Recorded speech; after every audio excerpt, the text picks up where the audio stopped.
La primera pregunta, si yo soy, si a mí me tocara estar de aquel lado, lo primero que yo me preguntaría es por qué esto se llama como se llama, ¿sí? Así se compone un son. Y claro, yo quería hablar mucho más de la música, pero aquí se está Alejandro Calzadilla aquí, que además es mi colega, que sabe más que yo, o está el profe acá, dedicado a su investigación también a la música. Entonces, ahora voy a tener que hacer, improvisar y buscar otro derrotero, quizás más cercano a lo que mi práctica desarrolla, ¿no? Así se compone un son, es porque, bueno, es una fiesta de Ismael Miranda, alrededor del año 71, Roger, más o menos. Sobre todo, creo que es la primera grabación que hace Ismael Miranda cuando no está con los que de Grammy Harlow. Pero más allá del anecdotario de Ismael Miranda, lo que me interesa es la metáfora que él construye con esta pieza, ¿sí? Donde él vincula la posibilidad de componer música, en este caso salsa, para aquellos de ustedes que tengan la mala costumbre de ir a esos eventos sociales que se llaman fiestas. Es un ritmo del Caribe ampliado donde la gente baila apretado y suelta también. Pero más es una metáfora que tiene que ver con el tema gastronómico. Es decir, él asocia la posibilidad de construcción musical a ese sancocho, en criollo. Cosa que a mí me interesa, digo. En mi caso particular, el soundtrack de mi práctica es la salsa, bueno, por una cuestión generacional. Y además de eso, otra cosa que yo también me preguntaría si tuviese, porque es una circunstancia que yo esté de este lado, ¿no? Una contingencia. Si yo estuviese de aquel lado, este, ¿qué tiene que ver eso con la metodología, ¿no? Y bueno, yo cuando Carlos me invita, digo, bueno, yo puedo hablar es de mi experiencia. Y él decía que yo soy doctor y soy antropólogo, cosas que son ciertas, pero esencialmente yo soy un artista escénico. Yo hubiese querido estar caminando por aquí, porque además es un recurso para confundirlo y que hacer más interesante lo que yo hago, pero me pusieron ciertas restricciones aplican porque esto lo están transmitiendo. Eso no me puedo mover mucho, eso le va a restar a mi performance. Pero yo soy un artista escénico. Y resulta, yo soy... Te va a escapar eso, ¿vale? ¿Ah? Que te va a escapar. Sí, sí, yo voy escapando, además. No me gusta la mala costumbre, ¿no? Una práctica. Eh, Yo tengo una experiencia de trabajo con las danzas tradicionales que después vinieron en las danzas contemporáneas. Y bueno, y actualmente lo que me interesa son las prácticas artísticas escénicas contemporáneas. Y resulta que en ese campo de conocimiento la investigación es fundamental, pero no lo sabemos. No estamos conscientes de eso. Todo lo que hacemos es metodología de investigación. Pero bueno, nuestras formas de expresión son distintas, por ejemplo, a lo que la academia reconoce como difusión de la producción intelectual o investigación. ¿Sí? Yo quiero hablar un poco de eso, porque lo que ha sucedido en el ámbito de la danza, sobre todo en el ámbito de la danza, no solamente en Venezuela, sino bueno, en buena parte de América Latina, en México y en Argentina hay una gran producción intelectual sobre la práctica artística, pero bueno, a nosotros nos cuesta un poco más especialmente por esta falta de conciencia de que lo que hacemos es investigación. Y eso obedece a la idea de investigación que estamos utilizando. Entonces, no sé si vamos a poner la chuleta esta para no terminar hablando del tamaño de puñete. Yo no le decía a ella temprano que yo tengo que tener una chuleta, pero si no me pongo la otra. Este, ajá, a ver, esta es la carátula del disco. ¿Viste, Alejandro? No importa. Ahí, como, yo, si quieres ponlo. Y entonces, eh, en el ámbito de la danza, todo lo que tiene que ver con el entrenamiento, ¿sí? Al cuerpo, las metáforas utilizadas para desarrollar los procesos de creación y de composición, las clases, los procesos de creación, tienen que ser muy rigurosos. ¿Sí? En el caso de la danza, nosotros no tenemos otro medio que no seamos nosotros mismos. Y nos pone en una condición maravillosamente vulnerable. ¿Sí? Y los procesos en ese sentido, metodológicos y de sistematización, pasan por el cuerpo. Eh, pero, en UNEAR, yo soy profesor de UNEAR, actualmente tengo una responsabilidad burocrático-administrativa que me pone la vida triste, pero bueno, estamos tratando de zafarnos eso también. En UNEAR ha habido una necesidad de tratar de que esos procesos sean sistematizados, ¿sí? Y poder a partir de ahí producir, ¿no? Yo le voy a echar algunos cuentos de estos procesos que desde la base de las artes escénicas han intentado bailar pegado con la academia, ¿sí? Pero es muy difícil por la propia academia se resiste a esto. Hay un filósofo mexicano que a mí me gusta mucho que se llama Juan Gabriel. Y Juan Gabriel tiene una canción que popularizó Rocío Dúrcal, que se llama Costumbre. Y dice una frase que a mí me parece maravillosa, a mí me atravesó la vida. La costumbre es más fuerte que el amor. Maravilla, es una maravilla. Pero más allá de eso, en Unidad hemos hecho un esfuerzo para tratar de ver cómo es que vamos a ir pegados con la gente. El maestro Zacarías García, de que tengo que citar a Zacarías porque no sé, no.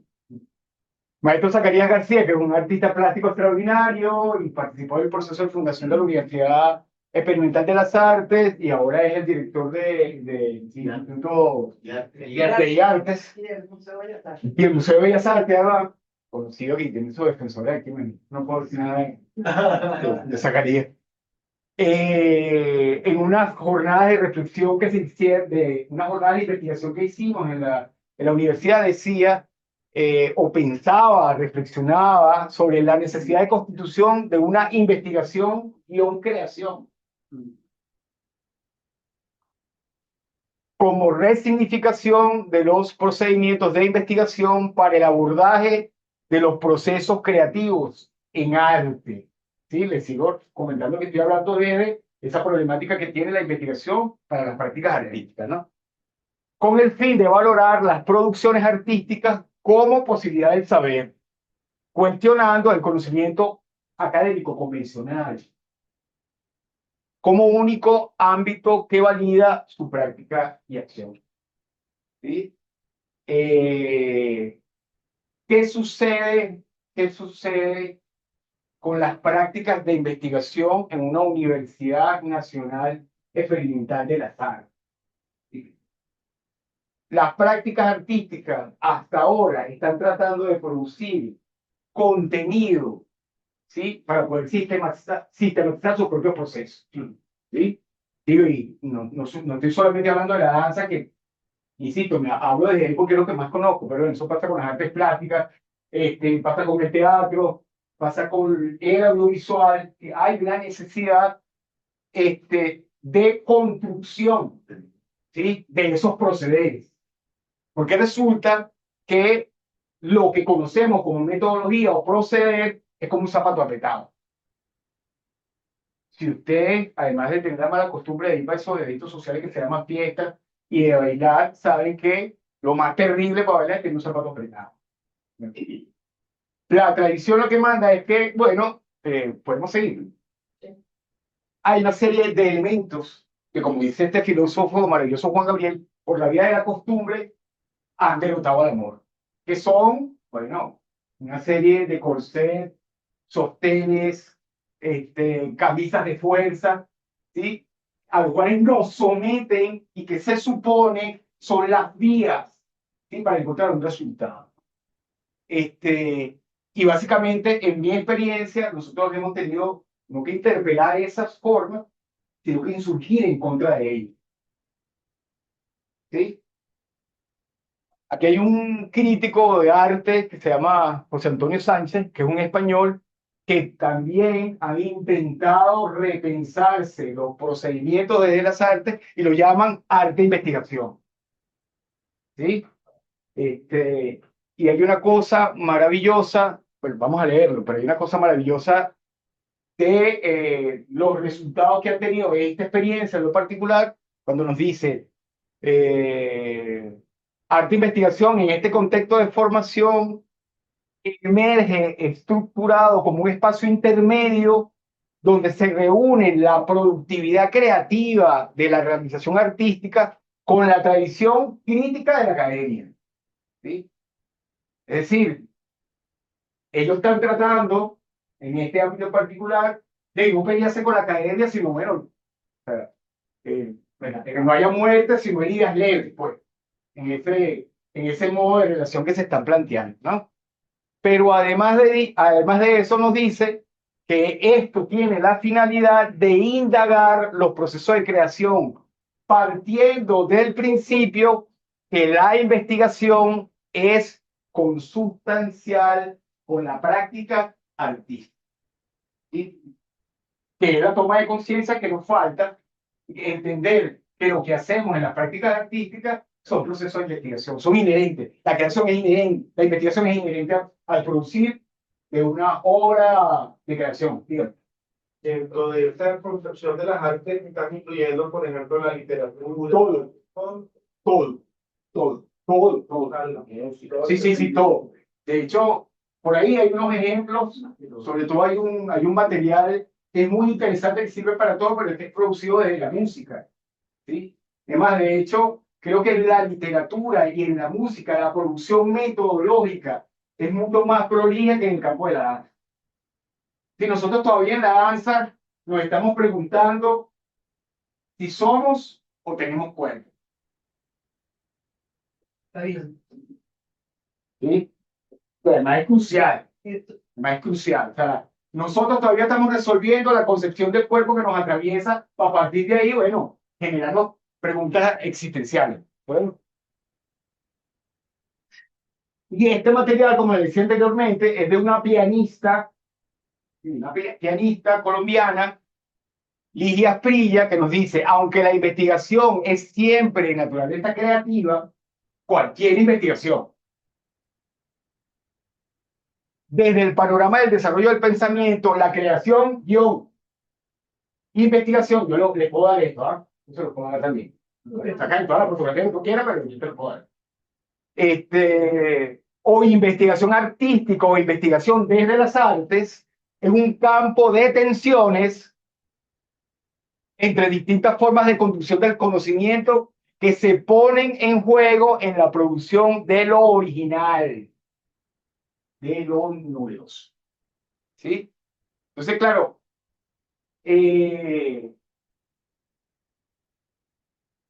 como bien dice Ligia, toda investigación es de naturaleza creativa, pero en el campo de las prácticas artísticas estás obligado. Claro. Tiene que ser nuevo. ¿Sí? Bueno, por el tema de las vanguardias, por el tema de la competencia, por el tema del mercado. Sí, eso. Sí, lo ves desde el punto de vista de la danza, donde, bueno, nosotros tenemos son dos brazos y dos piernas, no tenemos más. ¿Tú me entiendes? O sea, la capacidad de producción de gesto como campo de investigación para crear obras, en ese sentido, puede ser limitado. O sea, hay que ponerle empeño, ¿no? Hay que ver cómo suda uno eso. Estamos obligados constantemente a estar revisando los procedimientos para poder producir algo que pueda acercarse a lo que llamamos novedoso. Pues,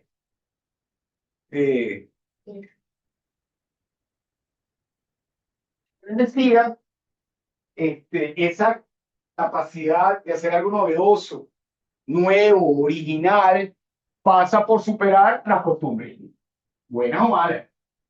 Y aquí este es un material esto lo extraje yo de una ponencia que también se presentaron en esta jornada de investigación, cuestionando, ¿no? Eh, a la estructura hegemónica a través de lo cual tradicionalmente se nos invita a hacer investigación. Las limitaciones que se producen al hablar de técnicas de recolección de datos, población, muestra, tipo de investigación, hipótesis, categoría. Todos ustedes lo conocen, las han padecido. Las conocen y las han padecido. Sí, hay una cosa, aquí hay profesores de metodología. Ah, bueno, está. Muy bien, ya la conozco yo porque es colega mía. ¿Qué más de profesores de metodología? Yo también. Yo fui. Usted fue. Yo soy. Profesor de metodología. No sé para eso. Sí, no, pero es que además, mira, yo decidí ser profesor de metodología porque cuando estábamos construyendo la universidad, yo tenía que pelear con los egos de mis compañeros bailarines. Que si tú te caes en un ego de eso, no sobrevives, por lo grande que son. Entonces yo dije, yo voy a hacer una idea distinta, porque si no, me voy a matar con estos tipos. Y dije, voy a hacer metodología. Pero voy a hacer metodología. Pero tenemos un grave problema, por lo menos en mi arte. Yo no sé si en el caso de ustedes, yo lo respeto mucho, lo quiero mucho, además estoy en condición minoritaria, entonces no me voy a pelear. Pero la mayoría de los profesores, hay dos cosas que yo creo que son, yo no creo en el concepto de verdad, pero creo que son verdad. Uno, es un rollo la metodología. No, no, mentira. Los profesores, la mayoría de los profesores de metodología no investigan. No investigan. Te digan, coño, pero tremenda paradoja. Sí, no investigan. Y dos, sí. Luis, profe, precisamente ahí me La profesora. Actualmente estoy dando metodología en la universidad y hemos buscado precisamente romper con esos paradigmas en cuanto a lo que tiene que ver con el proyecto artístico comunitario. Es como lo llevamos nosotros a un campo donde no se convierte en ese partido, pero tampoco se escape lo que tiene que ver con lo que es el proyecto artístico comunitario. Claro, pero lo haces tú tratando de sobrevivir en tu experiencia, pero entonces cuando revisas los reglamentos, con el coordinador no sé qué, hipótesis contigo. A eso vamos.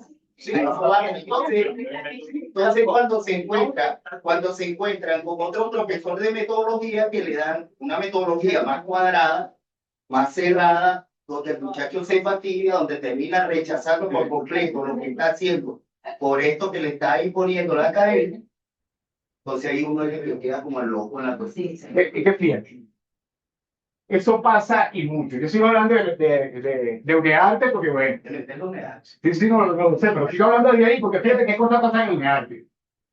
Nosotros teníamos un reglamento en algún momento, o sea, no, caíamos, peleamos, caíamos a piña, ¿no?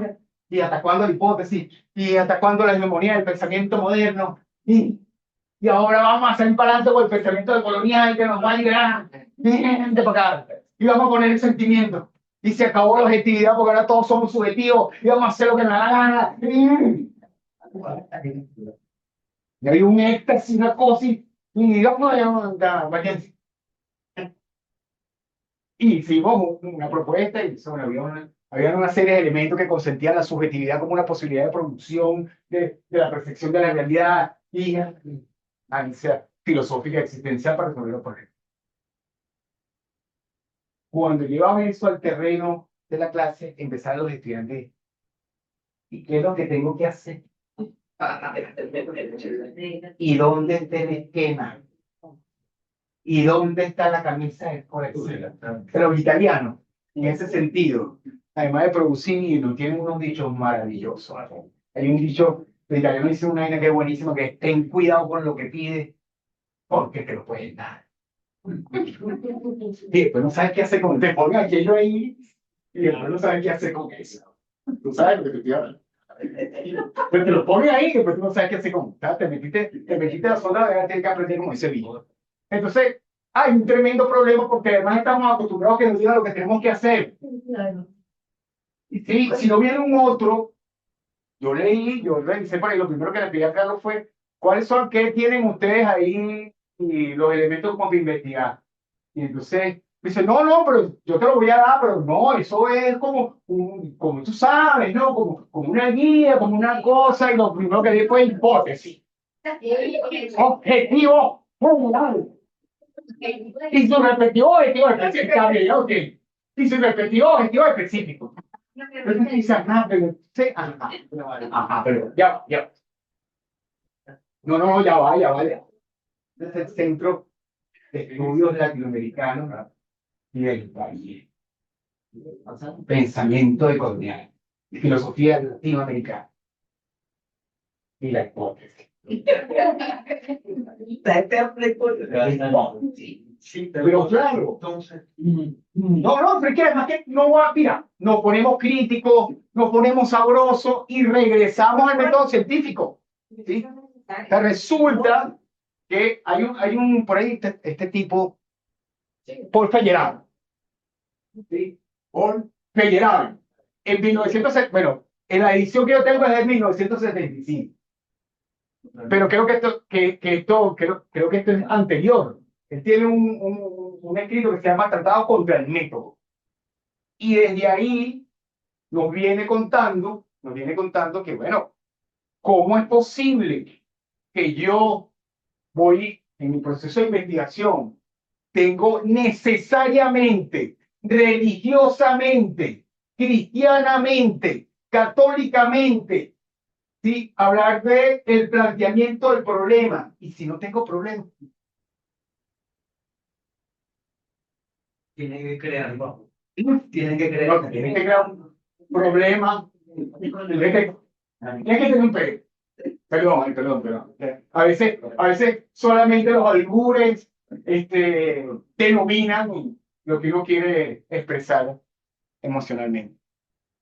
Entonces, yo hice una recopilación de esta ponencia que presentó Ricardo Valenzuela en una jornada de reflexión y decía estas cosas, ¿no? ¡Qué horror! No tiene hipótesis. ¿Cómo es posible que no tenga planteamiento del problema? ¿Viste? Que sus capítulos tienen títulos que no se corresponden con lo que tiene el reglamento. Ni siquiera un título. ¿Sí? Los títulos. Y Paul Feyerabend nos venía diciendo que, básicamente, en el Tratado del Mérito era, ¿por qué no reconocemos la condición de proceso? ¿Y por qué no reconocemos? Por qué tenemos que someter las circunstancias, las realidades sociales y culturales que son sujetas de nuestra investigación a estructuras predeterminadas? ¿Sí? Visto desde esta perspectiva, es un contrasentido, es incluso absurdo, pero resulta que nuestras instituciones, UNEARTE, es el ejemplo vivo, no puedo hablar de otro, porque es la que conozco, es donde trabajo.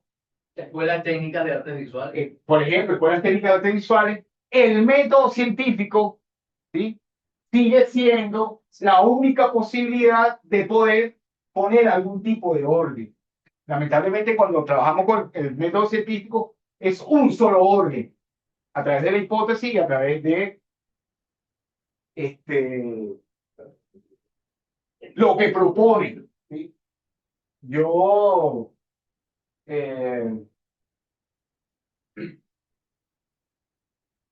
para tratar de hacerles entender a mis estudiantes de metodología, cuando da metodología, ahora nos inventamos un seminario hippie que se llama Comencemos por un poema y terminemos en una técnica, ¿no? Les decía que si yo voy a casa de mi hermano Alejandro Casadilla, que siempre me invita, pero como él vive en el paseo, pues es muy lejos porque yo soy peatón. Y Alejandro me dice que vaya para su cuarto y en el closet busque las medias. Seguramente yo no la voy a conseguir. Eso no quiere decir que Alejandro es un desordenado. Él tiene algún orden. Algún orden. Bueno, que tendrá él, pues. Porque él sí va a conseguir las medias.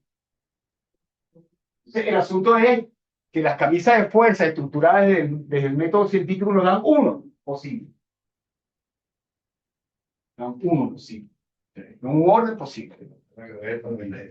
Ahora, una duda que tengo. Sí, UNEARTE es una universidad experimental. Yo creo que esa es la misma pregunta que me voy.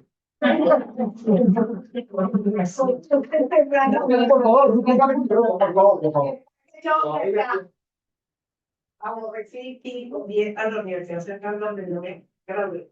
Se me vino una felicidad al saber que existía UNEARTE. Yo di clases en UNEARTE en el 2012 al 2016. hice lo que absoluta y totalmente me dio la gana que era. Afortunadamente. Y yo hacía mis cursos con mis alumnos, etc. Y asumí que eso es lo experimental, era lo experimental y por eso yo andaba en mi cuenta.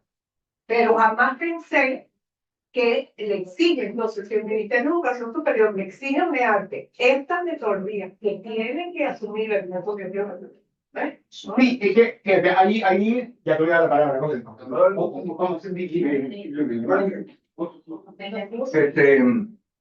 Dando la atención de lo que has dicho hasta ahora, los compañeros y compañeras, creo que, me disculpo, ¿no? La experiencia de ustedes vaya adelante de la mía. Es que uno tiene que buscar, sobre todo cuando uno lleva bastantes trancazos en esto del arte, de las investigaciones en el arte, en el caso mío, desde que inicié en la escuela de arte plástica, la única suerte que tuve, creo que es una gran suerte, que me asistí en la escuela y haber egresado, pero también tuve una profesora de metodología, que siendo una escuela, como yo no puedo ir, lo que digo que era técnico medio, algo así, no es. Bueno, en el caso mío me tocó, vamos a colocar como otra búsqueda, ¿no? O sea, nosotros egresamos con una suficiencia en arte. Es aceptada incluso en París, Londres, donde tú llegues. Ok, después en los 80. Mi profesor me dio el aliento, me dio la fuerza, me dijo, usted puede en su vida trabajar con la investigación que le gusta esto. Ahora bien, yo di varias charlas siendo estudiante en la escuela y luego cuando me encaminé por la universidad y por otros ámbitos, he querido investigar y he investigado y me han publicado, pero siempre tratando de que conviva lo de esto que llaman lo académico con lo sistemático. Eso me ha traído bastantes problemas, sobre todo en la universidad donde doy clase. Ya tengo casi 18 años dando clases en la UAB, y un tormento que no se lo recomiendo a ninguno. Pero también he sido profesor durante muchísimos años de la del Instituto FUI, del Instituto Armando Ruberón, porque mi profesor de la Escuela de Arte en May, tú tienes que dar clase acá, ingresé. Y luego fui profesor de UNEARTE también de verano, porque como siempre estoy comprometido con la bendita Universidad Bolivariana y con otras universidades donde di clases anteriormente. Pero no es que yo me la tiré, que soy profesor de metodología. Para mí es un tormento y pero también una forma de vida, porque es una forma de aceptación, porque si tú no das clases en el colegio, no estás en la onda metodológica, no te quieren ni en esa universidad ni en ninguna, porque tienes que estar allí, es como un rigor militar, es como un trato de la crueldad, vamos a todo, que les cuento, porque se convive. Yo egresé de la Universidad de UDEC, Universidad de la segunda cohorte, con mi investigación fue sobre Antonín Artaud, tratando de mostrar de que su trabajo iba hacia las artes integrales, o integrales, las artes mixtas, como ustedes quieran llamar. Bueno, me enfrenté a lo más bravo. Ustedes van a disculpar, pero un profesor por ahí me salió corriendo. Y entonces, ¿qué ocurre? Que cuando me tocó la defensa, en vez de calificarme a favor, todo fue en contra, porque le dijeron a los profesores, usted me va a disculpar, ya usted habló, el que está defendiendo soy yo, este es mi trabajo. Eso estaba, bueno, era como un espacio, como la mitad de eso, pero la gente se asomaba así como el día de independencia, el día de la firma de la acta de independencia, para escuchar. Entonces, no me lo perdonaron. Pero yo no publiqué ese material, sino que publiqué una monografía que quería por mucha gente que hace teatro y me la pide. Una monografía que tiene que ver con el teatro de su doble de Antonín Artaud, de por ahí anda. Lo publicaron en el año 2000 y así me han publicado un montón de cosas que tienen que... Yo comparto, tomo el riesgo, siempre tienen riesgo de asomar. Bueno, yo no que son barbaridades, pero como yo estoy en el campo de las artes y yo sé que no lo son, yo me arriesgo y digo mis cosas y vienen los profesores que son los que le colocan el consejo y la profesora y me van a disculpar, casi todas son profesoras. Pero ¿cómo saben buenas metodologías? Es una cosa, son en la casa, ¿no? Es el rigor de la vida también. Entonces, a mí me ha tocado vivir eso. Mira, Robert, Yo pienso que uno tiene que ser más, convivir con las dos cosas, arriesgarse, así le digan a uno de califique, pues no ha pasado una buena oportunidad, usted tiene 0,1, usted está loco, pero, y de repente, pues si te aceptan, si te dejan que, como cuando uno le da papagayo le da cuerda, ¿no? Entonces puede ser que eso continúe y tú vayas metiéndote, ¿no? Serenamente dentro de un campo que es solo para ellos, pero que tú puedes decir mucha verdad. fíjate que, Alejandro, ¿Por qué no dan los comentarios para el final? Porque si no, no te vamos a escuchar y no, luego no, no, sí, sí, bien, bien.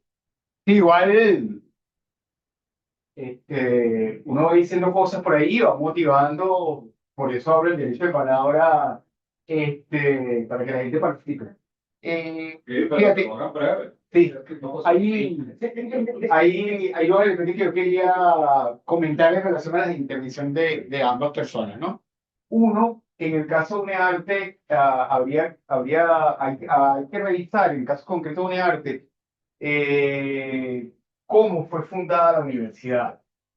La universidad, en principio, es la heredera del Instituto Universitario de Teatro, el Instituto Universitario de Música, el Instituto Universitario Armando Reverón y el Instituto Universitario de Danza, que tenían unas dinámicas muy particulares que ahí ciertos sectores de la universidad que lo quieren olvidarlo, pero eso es antecedente.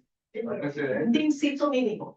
A lo que yo me refiero es, ¿qué significa la identificación experimental Claro. en la educación? Fíjate, en principio es la posibilidad de creación, como yo lo interpreto. Ahora bien, ¿qué pasa?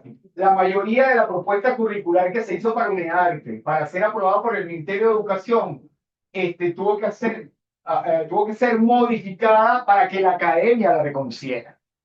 ¿Sí? Ahora, la cuestión ahí es donde lo vinculo con lo que decía Robert, es que esos territorios no se pueden ceder. No se pueden ceder. Es decir, fíjate, yo no pretendo hacer una apología de la academia, pues bueno, soy académico, ¿sí?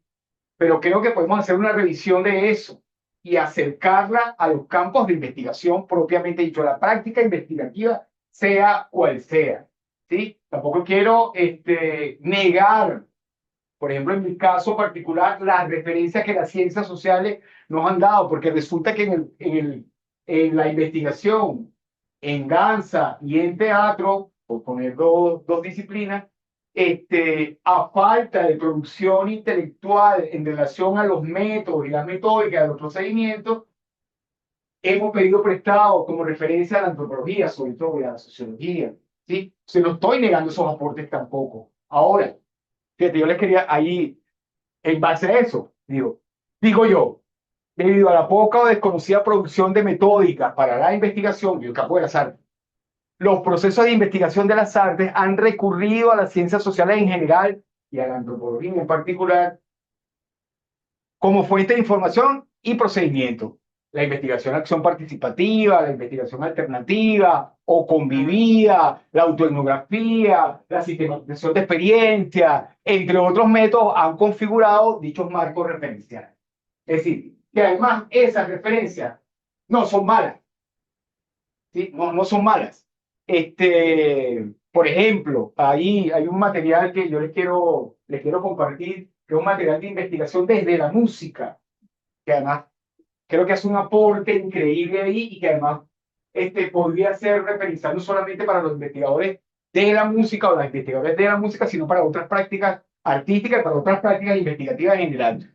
Estos autores, que son Úrsula San Cristóbal y Rubén López Cano, dicen, la autoetnografía en investigación artística no considera al investigador exclusivamente como representante de una cultura o fenómeno del que éste forma parte, sino que se enfoca en él mismo, es decir, que el énfasis lo hace en el sujeto o en la sujeta, en sus motivaciones personales, sus impulsos artísticos, sus deseos y de manera muy especial en su propio quehacer. ¿Sí? Hay una necesidad realmente, hay una necesidad realmente de que primero romper, ¿sí? Con esta relación binaria, producto del relato moderno y colonial, ¿sí? De ver las cosas en blanco y negro. ¿Sí? Hola, hola, hola. Saludos. Sí, esa contraposición blanco y negro, sujeto-objeto, teoría práctica. Es urgente romper con eso. Es urgente romper con el método científico. Aquellos investigadores que se identifican con eso, pues bienvenidos sean. ¿Sí? Pero bueno, hay un pluriverso, ¿sí? De posibilidades existenciales que el mundo ofrece que rebasan y rebosan esa propuesta como posibilidad de investigación. Eh, yo creo, la experiencia que nosotros hemos tenido en Uniarte para no ceder el espacio es que en el caso de la danza, los procedimientos de investigación de la danza los construye la danza. Es decir, el gesto, el movimiento, ¿sí? El desplazamiento como territorios de investigación tienen que venir a partir de la experiencia de bailar. ¿Sí? Entonces, claro, de la invitación mía, mi invitación hacia ustedes es pensar cuáles son esos campos y esos territorios de investigación singular que tiene cada una de las personas que están aquí presentes para interpelar la metódica y poder producir metódica. Lo que sucede realmente, fíjate que lo que me sucede a mí cuando hablo de metodología es que la mayoría de las personas reaccionan en contra del método científico y reaccionan en contra de las formas tradicionales que nos han proporcionado para investigar.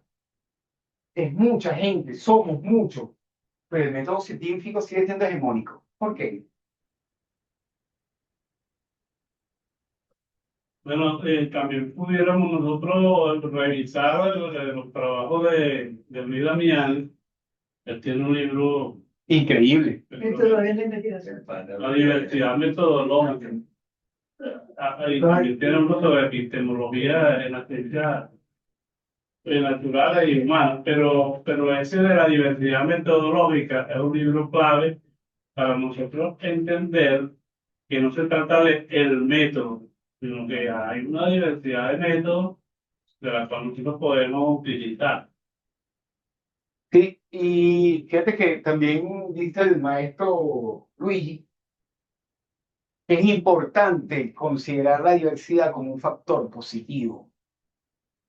Y lo que hacen estos corsés y estos zapatos apresados es anular esa diversidad. ¿Sí? Yo, mi tesis doctoral, yo la llamé Bailando pegado con el sujeto. Y bailando pegado con el sujeto no es genial, yo lo sé, es genial, pero no es mío. Yo malo vi su reconocimiento. Yo estudié antropología y nosotros generamos en la escuela de antropología un taller que era un taller de estudio de cultura tradicional. Para bailar tambor y baile. Y empezamos a gestionar ahí la posibilidad de invitar cultores tradicionales para que intercambiaran con los estudiantes de la universidad. Y a partir de ahí surgió el proyecto de crear una agrupación de música y danza tradicional por la Dirección de Cultura cuando Karina Castillo de Imperio era la directora de Cultura, que se llamó La Revuelta, y después tuvimos que cambiar el nombre de La Revuelta porque salieron una gente para acá, y nosotros lo llamamos así. Y le pusimos La Trapatiesta, que es La Revuelta en castellano antiguo. Nosotros, que habíamos 3 o 4 compas de la Escuela de Antropología, invitamos a nuestro maestro de metodología para que nos ayudara a entender cómo nosotros podíamos hacer investigación a partir del movimiento. Invitamos a Carlos Lan Rodríguez. Y Carlos Lan es el autor de eso, de que hay que, en la investigación acción participativa, hay que bailar pegado con el sujeto. ¿Sí?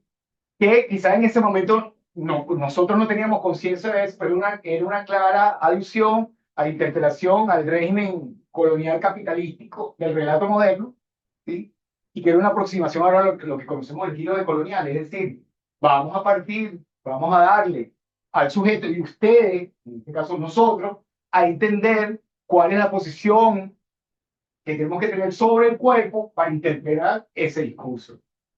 Fue una experiencia extraordinaria porque además después Carlos nos decía, yo no sabía a dónde me estaban llamando, pero bueno, me estaban llamando para allá, yo tenía que ir porque fue chavo atrevido y terminamos haciendo cosas maravillosas. O sea, la producción artística de aquella agrupación, que además tuvo el atrevimiento de investigar sobre elementos de orden tradicional para hacer una escena contemporánea de eso, que es un terreno bastante espinoso, ¿sí? Porque también, lamentablemente, muchos de los defensores de lo tradicional terminan siendo muy conservadores, y hasta teniendo una postura un poco anacrónica si no resuelven el binarismo moderno. Los resultados en buena parte eran por esos procesos de investigación y que además tenían obviamente un componente, una influencia desde la ciencia social, en este caso la sociología, la antropología. Hay una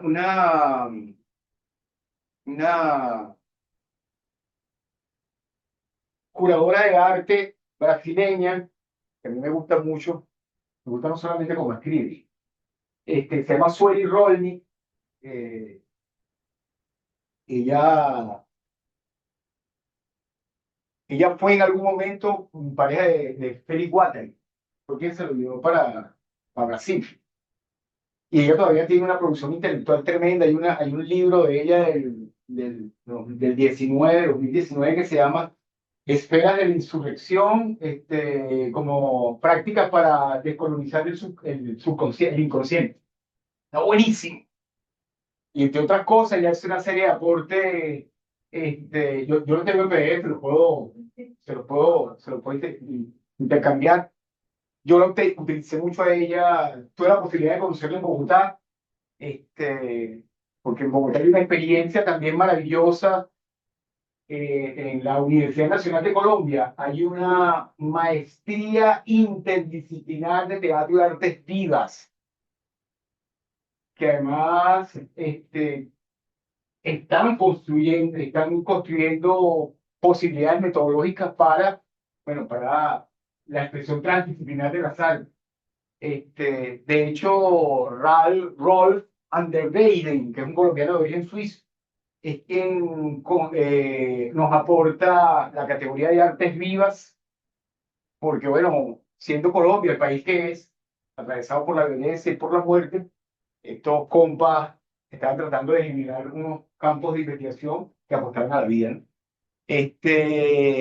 Y esta autora en particular, en ese libro que le comento, hace unos aportes maravillosos, como por ejemplo el desarrollo de la noción de intuición.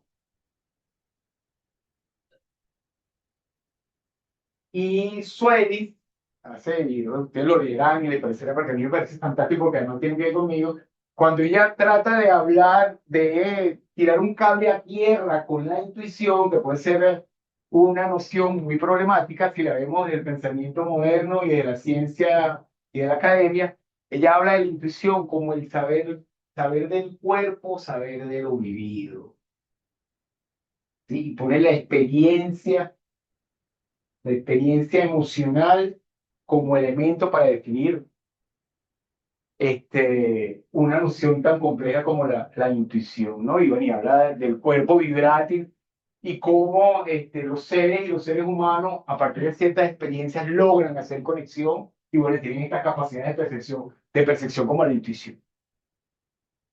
Y Sueli también hace un aporte en relación a estos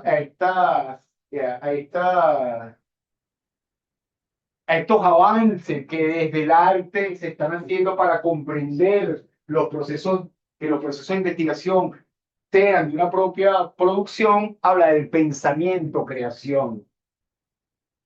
Y ella dice, ¿no? O yo digo leyéndola a ella. Por ello, incorporó la noción de pensamiento creación que aporta la psiquiatra y curadora de arte brasileña Sueli Rolnik como un modo de pensamiento en plena función, como horizonte que trasciende lo teórico como plantea la modernidad, debido a que está afianzado en la experiencia de la vida en la revelación de sus potencias éticas, estéticas, clínicas y políticas. Después voy a ir a lo clínico. Pensamiento que se entiende como una práctica que persiste en las fuerzas de la vida, una apuesta por concebir que dicha producción en el ámbito de la creación artística constituye un campo singular de conocimiento. ¿Sí? Con esta noción de pensamiento-creación, Swell y Rowling lo que nos invita es a inventar. ¿Sí? Sí, y bueno, y a poner la intuición en esos procesos de invención. Si nos invita a inventar. Bueno, fíjate que nosotros tenemos en Venezuela un artista que se llama Claudio Fernández, que hizo realmente desarrollo del arte, pensamiento, contacto mental, toda una serie, y tiene 2 premios nacionales y no se ha estudiado todavía lo suficiente. Pero ahora lo vamos a hacer a través de la cátedra Claudio Perga con la Universidad Nacional Experimental de las Artes. Estamos ahí vamos ahí. Está y llegó a todo eso, ¿no? No sé si como conseguir, pero habría que... Pero entonces, una de las cosas que nos tenemos que proponer es a partir de la obra de Claudio Perna, por ejemplo, como referente, o sea, ver cuáles son las propuestas que él tiene que le dan palo al método tradicional, al método científico. Fíjense, yo no sé, ¿tiene alguna pregunta o algo que comentar? Me ha venido una sugerencia para que nos pudiera llegar a la fluidez de nuestros correos. Sí. Todos los autores que yo mencioné aquí, el de Porfiriaven, lo que leímos de Ricardo de Venezuela, que además tiene un nombre bien chévere, que es como el mito de Sísifo, y vamos a caerle a palo a la metodología en unidades. Yo los tengo en PDF y yo se los voy a hacer llegar a Carlos para que se los envíe. Porque, ¿ah? ¿Qué? Una pregunta, ya, al tener no había manera, estaba él, por donde estaba todo y estaba él. Juan. Osvaldo, está muy bien todo lo que está diciendo, pero te pongo un problema práctico. Cuando yo recién finalicé mi maestría en educación en la Universidad Nacional Abierta, yo traté a lo largo de los seminarios de investigación de proponer, por ejemplo, una investigación en acción, porque me interesaba. O sea, propuse varias metodologías donde me fueron importantes, pero no hubo manera. O sea, yo terminé con investigación cuantitativa porque sí, porque era lo que decían las profesoras. Ahora, en el caso concreto de UNEARTE, a ver, de un curso, mis 4, 5, 7 semestres de licenciatura o doctorado, cuando llega ese momento de completar la investigación, hay apertura hacia la investigación, acción, el meneo, Todo. fenomenología, hay Todo. apertura, ¿sí? En este momento, todo. Te comento, lo que tú dices es muy cierto. O sea, porque yo anteriormente decía, en qué uno tiene que estar consciente en dónde va a librar la batalla. Porque ahí es un problema. O sea, porque si ahí te dicen, no, la vaina va por aquí, Yo y tú al final dije, bueno, yo me quiero graduar, bueno, dale. ahí tienes 2 opciones. O te gradúas o no te gradúas. Y si ellos te ponen el corsé, ¿qué vas a hacer? Vaselina con eso y bueno, meter la barriga. Sí, digo, también hay que tener sentido de la realidad, porque hay unos sitios donde no puedes negociar. Ahora, en los sitios donde en los sitios donde te dan el chance de negociar, bueno, la hormiguita y el elefante. Pero si te dan chance de negociar, dale. Gracias a UNEARTE, te digo, Ah. porque yo la central, mi tesis era el criterio valor, no me lo aceptaron, me fui 14 años. ¿Qué es así? Yo no me gradué. En los sitios donde no le dan a uno la posibilidad de negociación no es posible. Fíjate que yo, claro, mi experiencia en la central fue distinta, porque, bueno, en la escuela de antropología, bueno, yo hice una tesis que, ojo, esto no es que yo aquí no me estoy oponiendo al rigor, hay que leer, hay que estudiar, hay que estudiar. Sí, porque además también se lo digo a los estudiantes de UNEARTE, porque, bueno, ahora los estudiantes de UNEARTE tienen mucho derecho, pero no tienen deber. Entonces, cuando no suben el deber, no como a los mexicanos, me los cheto. La ley tiene que tener rigor. Ahora bien, en la escuela, nuestra experiencia en la escuela de antropología nos daban posibilidad y Nosotros hicimos unas tesis bastante singulares, pero sé que hay otras escuelas que no es así. Lo otro es, bueno, es al poder advertir cuáles son los espacios que nos dan a uno, porque hay instituciones que no lo permiten. Bueno, pues están casadas con el paradigma hegemónico. En este diplomado en lo particular, si me trajeron a mí para acá, tienen cara. Y después me echan la culpa a mí, no importa. Yo igual no voy ahorita.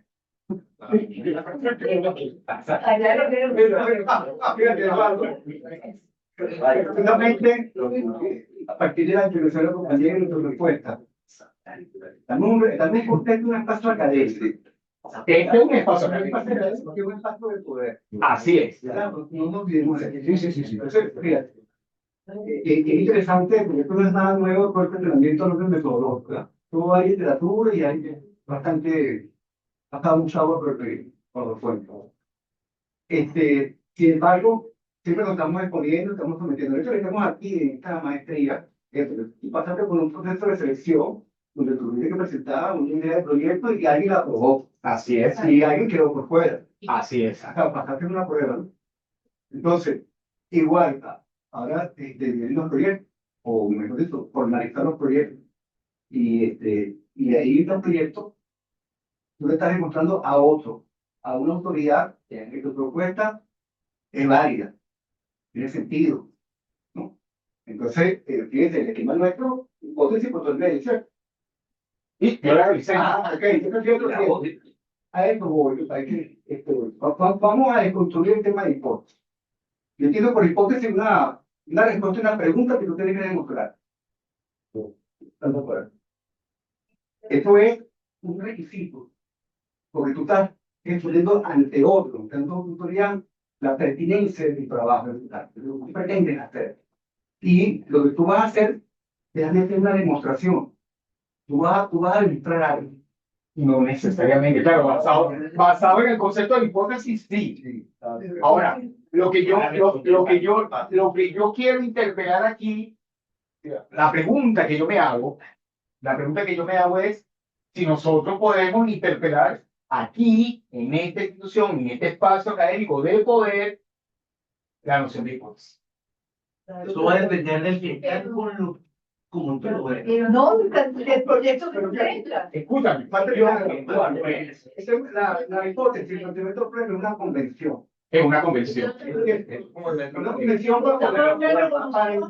Una convención para entenderlo entre varios, ¿verdad? Porque ¿quién le está negando el derecho a un individuo a hacer lo que quiera?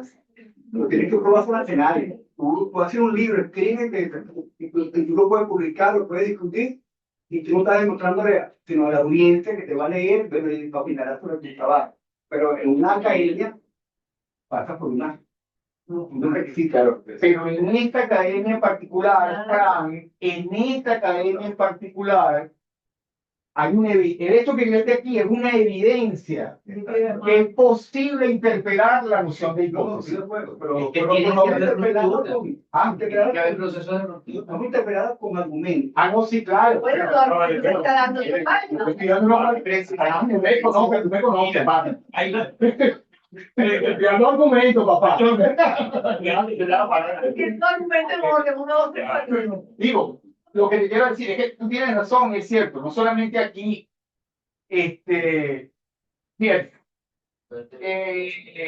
buena parte de las instituciones del Estado han asumido, ¿sí?, el pensamiento colonial como el nuevo horizonte a partir de lo cual se va a producir posibilidades de pensamiento, ¿sí? Y en la práctica no pasa. No pasa. Estamos en una academia, somos gente seria. Ahora bien, calma, que el pupú se me quedó. Dicen eso, pero no lo hacen. Sí, es así. Lo que hacen es seguir adiestrando para defender. Mira, vamos. Yo sé que no, también, porque aquí el que armó el desorden fui yo. Yo fui el que propuse que hay órdenes posibles. Y la gente lo asume y eso es lo que está de mira. Ahora bien. Eso es lo que pasa. Eso no quiere decir que no haya posibilidad de transformar esa realidad. O sea, el compromiso nuestro es hacer de eso una práctica. Entonces, este espacio, en este momento, es un espacio para hacer esa práctica. Es decir, nosotros tenemos que caer ya para la hipótesis. Mira, el Punto. mejor ejemplo es el proceso revolucionario. ¿Qué pasó con el proceso revolucionario? Que Esto ya, claro, seguimos con las mismas leyes de la Cuarta República. Entonces, si no lo cambiamos, Chávez dijo, ley habilitante, vamos a proceder. Se durmió en la Asamblea. El tiempo de la ley de distancias pequeñas, no cambian las leyes. Si no cambian las leyes tampoco cambian ni cambian. Lo que el aporte que podemos hacer nosotros en este caso pide para que pareciera que es poco y es mucho, es precisamente ahora esas categorías que nos ofrecen, cuestionarlas y proponer desde la propia investigación, desde la propia práctica, desde la propia realidad que yo estoy estudiando, cuáles son las opciones alternativas. Ya te voy a dar la palabra, porque estaban aquí, estoy viendo. Yo lo enlazo un poco con la clase que tuvimos con Nelson Hurtado, que tú lo mencionabas ahorita, el papel de la intuición. Y chévere lo de la hipótesis, pero hay una puerta que nos antecede a la hipótesis, que siempre tenemos que partir por el planteamiento del problema. Cuando uno empieza un trabajo de investigación, ¿cuál es tu ¿Quién lo dice? Ajá, no, bueno. ¿Quién te está pidiendo planteamiento? Pongamos el caso, yo estoy entregando este proyecto y me dicen, no, ¿cuál es el planteamiento? Le digo, ya va, pero es que el problema es que ya yo llegué. El problema es que ya yo llegué. Ahora tengo que echar el cuento de cómo yo llegué, a dónde llegué, para que esa cadena me valide. No y no. Búscate otra manera de hacerlo. Ahí uno de los compañeros usa una palabra que creo que es clave, la deconstrucción. Cuando yo deconstruyo de eso que me están dando, porque tú tienes que pasar por ahí. Aquí, según lo que yo entiendo, resulta que después yo voy de aquí y los obliga. Y bueno, ya van a ver cómo, claro, que ustedes van a ver cómo niega con eso. Pero según lo que yo tengo entendido, que hay chance. Ya nos mandaron Entonces, según lo que yo tengo entendido, que hay chance y por eso me trajeron a mí para acá. Hoy, yo voy a ir a ese peo ahí, pero bueno, ustedes van a ver qué hacen con eso. Ahora bien, yo lo que creo que hay que aprovechar la oportunidad. Es decir, ¿de qué manera hablo yo? ¿Cuáles son los recursos que tengo yo para proponer algo distinto que se parezca a lo que yo estoy haciendo y que se parezca a mí? ¿Y cómo proponer algo distinto si no conoces lo que tú vas a diferenciar? Claro. Porque el problema es que aquí se me metodológico y pasa con la teoría de coloniales y la gente dice, de colonial, primero tienes que estudiar la colonial. No, pasa con la metodología. Quiero deconstruir la metodología positivista que nos ha ¿cómo se llama? Esa camisa no puede ser primero, estudia la metodología.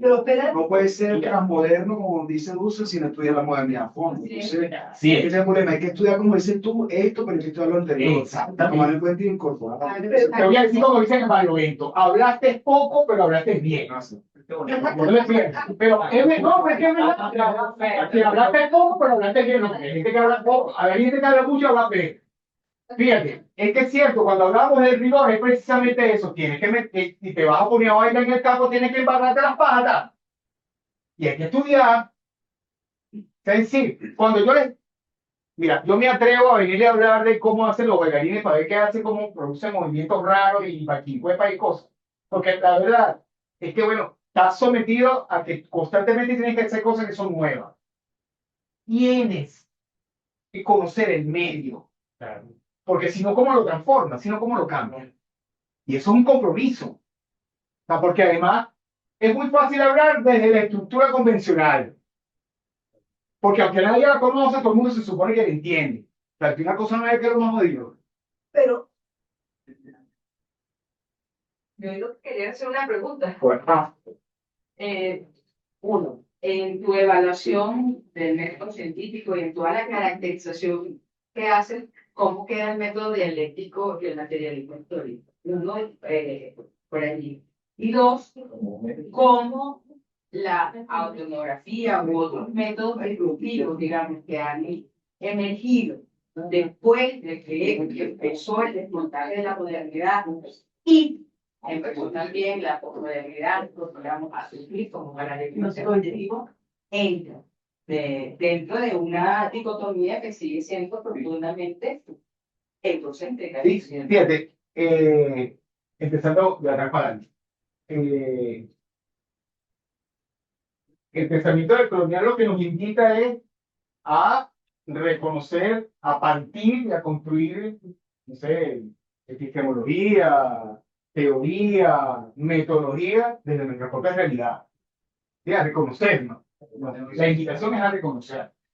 Eso por un lado. Y eso es un tramo que está por hacer, ¿sabes?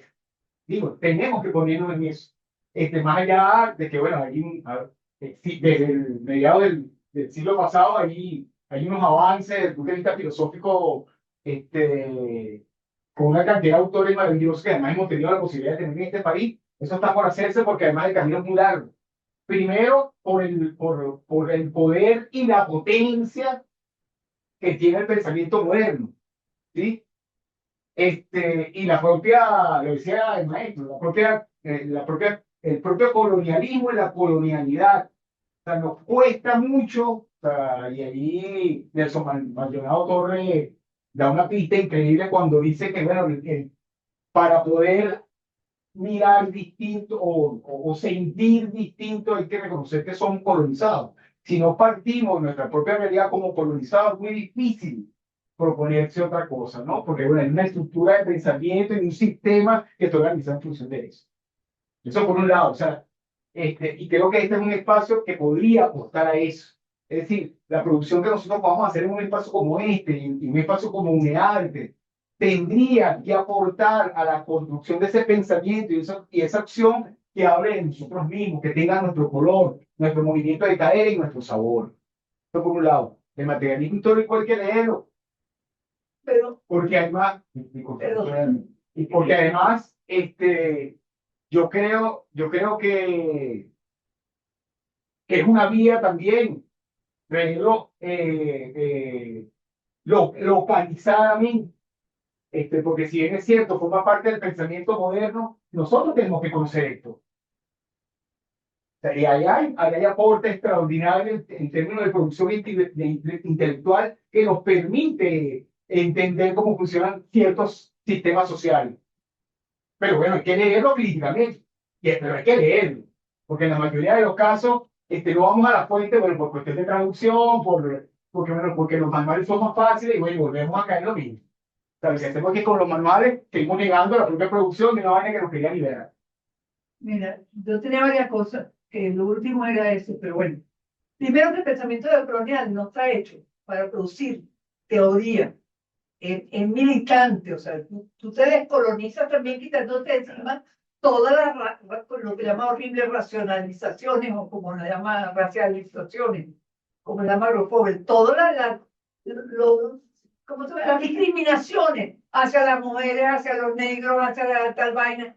Tampoco puede ser que nosotros vamos de ahora en adelante. Yo no como, qué sé yo, Como hamburguesa Pandora. no como una hamburguesa con otro gringo. O sea, tampoco. Tiene sentido. No tiene ningún sentido. Entonces, A mí me encanta el jazz. exactamente. Entonces, el pensamiento hay que tomarlo como una manera de enfrentar la vida, de ir por la vida y no por la muerte, que es lo que estamos haciendo en este momento. Esa era una cosa, porque a mí me preocupa lo que está pasando con el pensamiento de colonial. Que de repente no puedo ir a más porque se va en Europa. Sí, y es muy oportuno lo que dice, porque además todos, o la mayoría de las personas que han producido intelectualmente a partir del giro de colonial lo dicen. Dulce y Walter Miñono son claros cuando dicen, no es que ahora vamos, incluso, A desechar. no es que ahora vamos a desechar la extraordinaria producción que hay en el norte hegemónico. Lo que tenemos que ver cómo nos apropiamos de eso y lo resignificamos, que eso es otra cosa. Bueno, la otra cosa que te quería decir, también hay una manera de investigar que a mí particularmente me ha resultado y me ha ido muy bien en todo mi trabajo de ascenso, que es como vaya viendo bajo viento.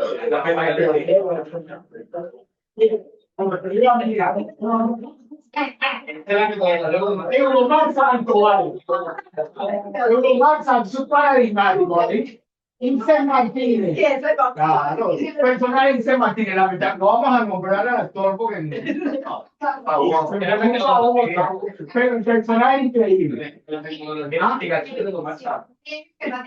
Sí. Y la otra cosa es la alergia que hay ahora al marxismo. Porque entonces, los decoloniales cometieron un error gravísimo de mi punto de vista. Bueno, ya lo habíamos cometido nosotros antes de lo decoloniales, pero esa es una especie de manía en contra de la izquierda del siglo XX y en contra de Marx. O sea, un señor... Es una reacción moderna. Claro, una reacción moderna. Una reacción moderna. No es un problema si te vas a leer o no te vas a leer los síntomas, pero vas a leer en alemán. Señores, no hay prueba más evidente que Marx no estaba equivocado, que en el capitalismo el señor Elon Musk tiene capital más grande que 70 naciones en el mundo. Ahí no. O sea, la concentración de capital no puede negar, ni la lucha clásica puede negar. Así es. Entonces, señores, vamos a no estar todo el día peleando con Marx. Es más, en una obra maestra de un personaje que no voy a nombrar, pero que es director de algo muy importante, Que la prudencia recomienda. dice, la revolución ha escogido entre la lucha clásica y la producción, y ha optado por la producción. ¿Ah? Yo quiero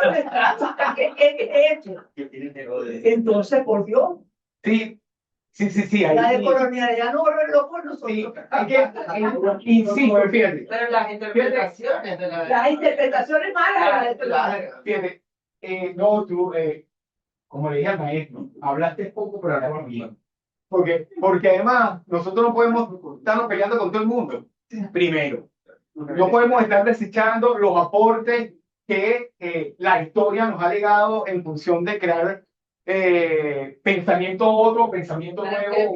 Irte por este camino del pensamiento creación o de otro método de investigación no niega el otro. Sí, claro. Porque entonces no nos damos cuenta del origen de todo este peo, que es esa división de la ciencia, que una es dura y las ciencias sociales nosotros somos blandas. Así es. Entonces, Que ni siquiera nos consideran ciencia. ya, coño, no Que no, que- pero esa es la todo este peo, no quisieron meter dentro de la casilla de las ciencias bases, que no son duras. Es así. Fíjate, por ejemplo, en la danza contemporánea, hay una discusión muy interesante de los que se han atrevido a producir intelectualmente sobre la danza contemporánea, que es la relación entre la posmodernidad como relato existencial y la posmodernidad en danza. Es decir, después de la danza moderna, históricamente vino la danza posmoderna. Hablando de proceso de creación. ¿Ah? Y entonces resulta, fíjate, este es un dato quizá para las personas que no están tan cercanas a la danza contemporánea no lo conocen, pero el tipo non plus ultra, ¿me puedo permitir un argumento? El tipo más arrecho de la danza contemporánea en el mundo nació en Caracas. Carlos Horta. No. Pero es que Carlos no era moderno. Carlos era moderno. Pero es el más arrecho. Pero en todo caso, David Zambrano. David Zambrano se fue de Caracas porque él decía, no, yo le decía a él, mira, oye, porque tú te fuiste a tal y tal, la danza contemporánea y tal. Bueno, pero es que el problema es que yo me tuve que ir de Caracas porque a mí no me gustaban las chicas. Se fue para los Estados Unidos, se fue por Europa y entonces él se inventó unos procedimientos de danza contemporánea que los inventó en Caracas, en las calles de Caracas. ¿Sí? Entonces, lo que te quiero decir con esto es que el aporte que hizo la posmodernidad en danza a la creación en danza fue tremendo, porque estos tipos dijeron, mira, nosotros nos cansamos de entrenarnos con el ballet, porque tenemos otro tipo de cadera, porque tenemos redondez, pues, y no la queremos perder. ¿Qué pasa con mi redondez? Bueno, sí, vale, nos sale batica por beber cerveza y tal, y para acá y para allá, ¿no? Y entonces, además, nos queremos entrenar con Feldenkrais, nos queremos entrenar con yoga, nos queremos entrenar con pelea de garrote o con capoeira, ¿sí? Pero, ¿cuál es el problema que los creadores, por lo menos en nuestros territorios, se presentan con la posmodernidad en danza? Bueno, que eso fue creado en el norte hegemónico, ¿sí? Ahora, eso no quiere decir que tú pierdas la perspectiva de la producción que ellos hicieron ahí en los aportes. Porque ahora, por ejemplo, todas las nuevas generaciones en Europa que están haciendo danza contemporánea, que son los más caracachimbas, son de origen indio, del norte de África. O sea, los carajos andan creando discursos contemporáneos sobre la base de sus danzas tradicionales.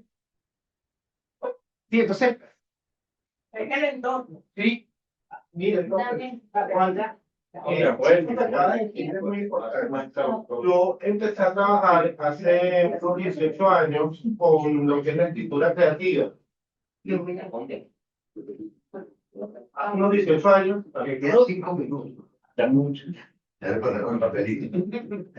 Continúa, Carmen. Hace unos 18 años empecé a trabajar con lo que es la escritura creativa. Y la escritura creativa es una creación del sistema educativo estadounidense a partir del siglo XIX. Yo no empiezo a trabajar porque no porque quisiera hacer una gran teoría, sino porque había un problema y es que, bueno, yo estaba en una coordinación de un instituto cultural donde tenía 20 periodistas a mi cargo y los periodistas tenían una gran pretensión existencial que era hacer periodismo sin leer y sin escribir. Entonces, eso es un grave problema. Entonces yo básicamente me aboqué a estudiar esto porque quería resolver un problema y de hecho todavía estoy tratando de resolver. El asunto es que cuando yo empiezo a investigar a ver si hay teoría de la escritura creativa en inglés, me topo con una gran sorpresa que tiene hijos. Ah, mira. No, tienen una práctica, por supuesto, sistematizada, pero cuando usted busca el concepto de escritura creativa es escribir creativamente. Y ahí. Bueno, nada, yo empecé a desarrollar este método. En 2021 saqué campeón mundial de Venezuela en escritura creativa, en el Campeonato Mundial de Argentina 2021, categoría juvenil. Pero yo he tratado de sistematizar eso en una tesis y no he podido. Ni en diplomatura, ni en componente docente. Cada vez que trato, ¿Cuál es tu nombre? Carmelo, Carmelo, ¿y por qué no ha podido? porque cada vez que planteo, oye, mira, aquí hice este taller, tengo estos resultados, tenía 60 estudiantes, 50 ganaron premios en concursos internacionales. O sea, yo puedo sistematizar eso. No, tienes que hacerlo. Escúchame algo, Carmelo, ¿cuál es tú estás optando en este diplomado? ¿Por qué? Bueno, yo tengo estudios culturales y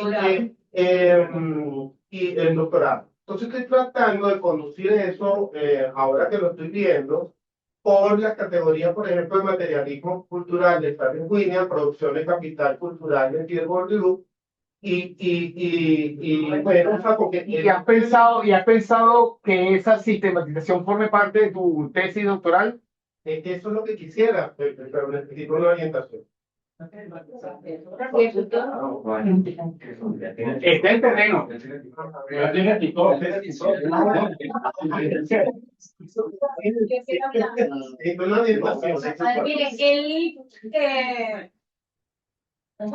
Miren, Osvaldo. Osvaldo. Osvaldo comenzó con el título de la clase de hoy, que era Así se compone un son. Así se compone un son. Y lo relacionó con un aspecto gastronómico. Resulta que lo que vamos a hacer aquí, según entiendo, esa es mi apreciación, es preparar nuestra propia metodología en función de lo que conocemos, tal cual como tú dijiste, vamos a leer, tenemos que leer, y manejamos lo que tenemos acá, lo que decías tú una vez que desaprender o construir. Eso no lo vamos a segregar, lo vamos a sumar. Y en función de esa suma, vamos a hacer nuestra propia plato para degustarlo y para que ustedes se deleiten con ese producto. Esa es mi apreciación. Gracias, mi amor. ¿Cómo es tu nombre? Soraya. Gracias, Soraya. Bien. Ya le voy a grabar. Sí, al final, la propuesta que yo quiero hacerle, o lo que yo a partir de mi experiencia alcanzo a sistematizar, es que cada proceso de investigación tiene tal nivel de singularidad que produce su propio método. ¿Sí? ¿Qué produce? Por favor, eso madre, ¿por qué me dijiste eso, Soraya? ¿Por qué me dijiste eso cada vez que tú quieras? atención, esto me ha traído a mí algunas divergencias en los cursos que he hecho, en los estudios que he hecho. Cuando yo digo que yo tomo de Fidel Ferreira, si lo vamos a nombrar, es un investigador holístico, promociona la investigación holística. Yo tomé el modelo ecléctico y siempre coloco a mis estudiantes que tienen que ser investigadores, les coloco el ejemplo de la torta. Así como tú hablaste de la comida, yo les coloco la torta. Si mis compañeros acá van a hacer una torta y tienen su receta particular, yo tomo de la torta que va a hacer Biolixa, agarro el detalle de la vainilla, el toque de vainilla. De la torta que va a hacer Víctor, agarro el detalle del toquecito de arroz. De la torta que va a ser dulce, agarro el puntico de sal que lleva la torta. Cuando yo voy a hacer mi torta va a quedar con los 3 toques de ellos, más el toque que yo le voy a poner, que es las conchitas de limón. Y mi torta va a quedar espectacular. Y a todo el mundo va a querer repetir la torta. Además que queremos repetir la torta siempre, ¿verdad? Bueno, ¿por qué? Porque yo estoy aplicando el método ecléctico. Y ojo, lo que quería decir era todos somos eclécticos investigando. Porque ninguno tiene una receta especial para hacer esa torta. Cada quien le pone ese toque y ese punto para hacer de su método y para hacer de su producto el mejor. Toditos tenemos que ponerle amor y pasión a ese producto que vamos a elaborar. Entonces, esa es la esencia de la investigación. Ahí yo quería comentar algo en relación a la intervención de ella, que en el Caribe, es increíble, fíjate, el sentido del gusto es primordial, así como el escucho, es primordial. Incluso en algunos casos más que la adicción, por eso somos diferentes. Entonces fíjate que en el Caribe, a mí me gusta, así se compone un son, porque dice, es como hacer un sazón con todos los ingredientes. Ahí tienes que ser paciente si no se te va la mano.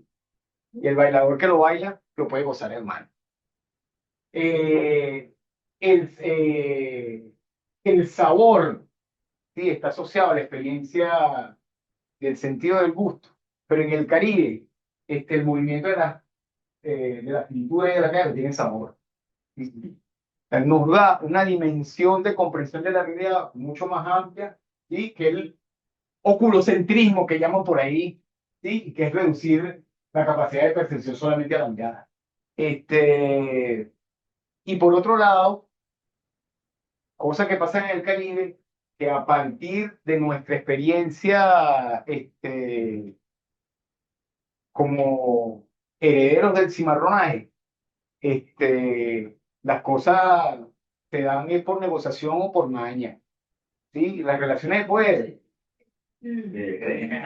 Vamos a negociar, pero mira, hay una, ¿cómo se llama esta mujer? Hay una mujer maravillosa que por cierto es marxista. ¿Qué llama ella? Le debo el nombre de ella. Ella tiene un libro maravilloso que se llama Calidad y la Bruja. Silvia Federici.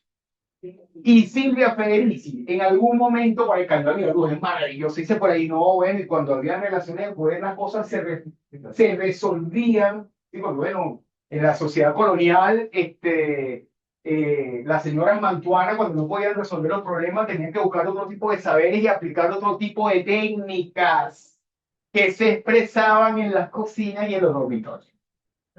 Si eso no es poder, ¿de qué estamos hablando? Entonces, digo, la cosa va también con margen. Hay una cosa con los métodos que a mí me preocupa, que es que nosotros estamos hablando de quitarnos el corsé y nos gusta volvernos los. Entonces, vamos a relajarnos por ahí con el tema del método. Si le vamos a pegarle de verdad, porque es decir, eso puede ser así, pero puede que no sea. Y como vaya viniendo, vamos viendo. Mira, esto es una síntesis extraordinaria de entender que nosotros vivimos en un contexto donde la improvisación es una metódica. Tenemos que Fran, para venir Caracas tiene que improvisar, brother. O sea, ya, vamos a quitarnos, vamos a entregarnos, vale, aquí improvisar. ¿Qué tanto hombre? ¿Qué es lo que quieren ustedes? No te piso motorizado. Claro, entonces, mira, aquí el hacer es el que pone el sentido de la vida. Y el agua y el aire. ¿Ah? El agua y el aire. Claro, entonces, bueno, brother, ustedes andan en Caracas todos los días, hay que relajar, tú no puedes caminar así. Tienes que ir así. Entonces estamos hablando de experiencia, estamos hablando de... No, mano, miren ustedes vienen de Caracas. Bueno, no todo, pero bueno, tienen que... Tú dices que venir para acá, vale, para venirme a escuchar. Que eso lo resolvemos después del tema del centralismo, para no meternos en el... Y ya la palabra, pero después le voy a la palabra a nuestra amiga, ¿dónde está? Yo lo que quería aportar es que nosotros hemos sido víctimas del método, pero a veces llegamos a las universidades o a la academia también temiendo el rey, y siempre lo vemos como un muro que en algunos casos para mucha gente se le convierte como en el filtro que no logra, que no te deja pasar. Es algo que tú decías al principio y que yo siempre he partido, que nosotros tenemos también el compromiso, especialmente cuando estamos aquí en este espacio tan cercano al arte, es que nos toca también cuestionar la tradición. Tenemos que cuestionarlo. Si no cuestionamos la tradición, de una u otra manera vamos a seguir reproduciendo y no vamos a poder hacer el aporte un poco en el espacio de la danza. Y un poco también, si a mí me pasó una cosa de chamo, que uno chamo era cultor de Cruz de Mayo, y tú querías hacer música tradicional, pero querías hacerla, tenías ese rigor, querías hacer tambor Fulia de Curiepe o Fulia de Mendoza, pero tenía que ser con la rigidez de esa Fulia y muchas veces eso te trancaba.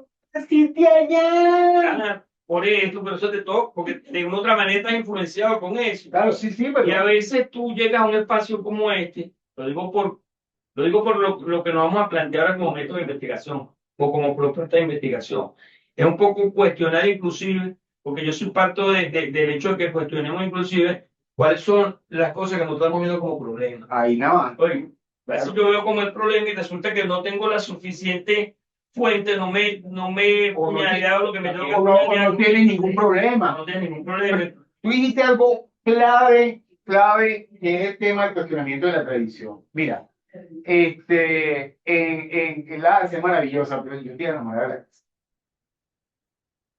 Mira, en la danza tradicional, ahí, después que yo di el salto para lo contemporáneo, yo saboteaba, chalequeaba mucho a mis compañeros que se quedaron en el ámbito del folclore, ¿no? Del folclore. Porque entonces la metodología de enseñanza de la danza tradicional es, eso no se oye así. Aquí convence tu así, ¿vale? Eso no se oye así. Entonces, claro, te van a enseñar un baile de tambor, tú estás ahí medio cagado porque no sabes cómo va a venir y tal, y después entonces tú vas para Curiepe y resulta que no, que hay un mar de posibilidades, y un mar de riqueza y un mar de un montón de cosas con el río al lado. ¿Tú me entiendes? Entonces, a la tradición hay que cuestionarla, pero entendiendo además que no todas las tradiciones son buenas. Tradición revolucionaria, decía Lenin. Sí, bueno, y lo podemos cuestionar también, porque bueno, tú tienes que tener un anclaje en algún lado.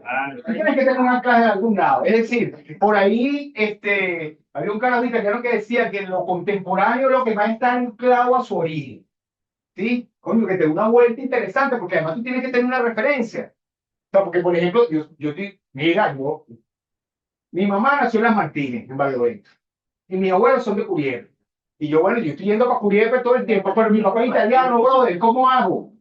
Entonces, en Navidad en mi casa, se hace allá cada loventeña con espagueti con anchoa para central. Y bueno, esa es mi tradición. Y entonces después es que él comiera, porque tú sabes, en medida que la tradición fue, o sea, hallaca, espagueti con anchoa, vino, la lenteja, no, joder, no terminaba el primero de enero con un espacio en ese estómago. Ah, ¿quién le decía a mi papá que no íbamos a comer los espagueti con anchoa? Y esa es mi tradición, ¿cómo vamos a hacer? ¿Tú me entiendes? Pero lo que no entiende la gente es que la tradición es contemporánea. O sea, los vasallos de la Candelaria, la parroquia Estado Media, por poner una manifestación de la parroquia Estado cerca, es el 2 de febrero. Eso es futuro. Va a suceder. Entonces ahí a la tradición también hay que darle palo, o sea, hay que darle la posibilidad de entenderla desde un lugar situado. Yo nunca, mira, yo voy a Curiepe, que tengo mucha razón, pero yo no puedo bailar como bailan los chamos de Curiepe. Los chamos de Curiepe te dicen, entre el lunes y viernes pasa un chamo bajo el río. Y es verdad. Y yo me la doy de Curiepe, una que cara cabrón, de San Agustín. Gente, por ahí te están presionando. Los estados que no se Pasa, una última cosa, ya va los estados. En Instagram, la fama con la vaina esta. Fíjense, pásame la otra. Hay un ejercicio, hay otro de los territorios que yo he estado trabajando, es en la Universidad Nacional Experimental de las Artes. Un momento que por los. Ay, no tengo la cuando tú quieras. Pero un último comentario para abrir el derecho a palabra y la forma de hablarlo. Sí, no, claro, porque tenemos que darle el derecho a la palabra a la gente. No le vamos a dar el derecho a la palabra a la gente. Sí, le vamos a dar el derecho de palabra, pero vamos a comenzar con los estados del Pacífico. Entonces, fíjense.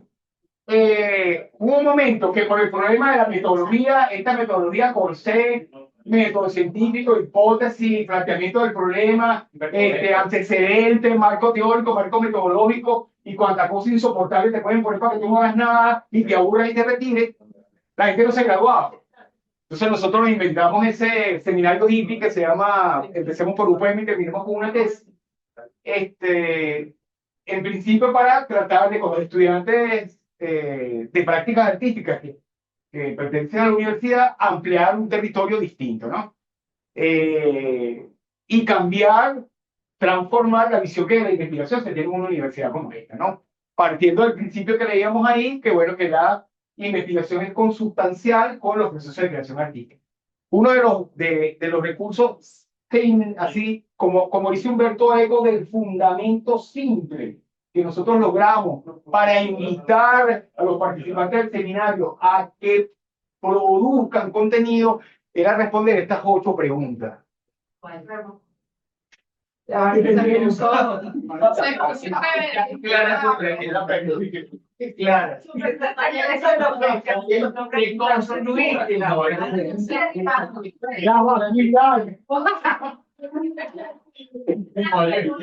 pasó ahí, Iván? ¿Qué pasó ahí? Se metió el piso a la computadora. No importa, no pasa nada. Siempre pasa. Son 8 preguntas. Primero eran 7 y después en una discusión con los mismos estudiantes, después surgió una más. Y las preguntas son, yo les digo a los estudiantes, y se lo quiero proponer como ejercicio. Entonces, ¿qué quiero investigar? ¿Qué quiero? ¿Por qué lo quiero? ¿Por qué lo quiero investigar? ¿Para qué lo quiero? ¿Cómo lo quiero? ¿Cuándo lo quiero? ¿Dónde lo quiero? ¿Para qué lo quiero? Y lo más importante que fue la parte de los estudiantes, ¿para quién quiero investigar? ¿Sí? Entonces, fíjense, que no son. ¿Qué quiero investigar? ¿Por qué quiero investigar? ¿Para qué quiero investigar? ¿Cómo? ¿Cuándo? ¿Dónde? ¿Con quién? ¿Y para quién? ¿Sí? 8 preguntas, que son un ejercicio, y yo le digo al estudiante, mira, por favor, respondan a cada una de las preguntas.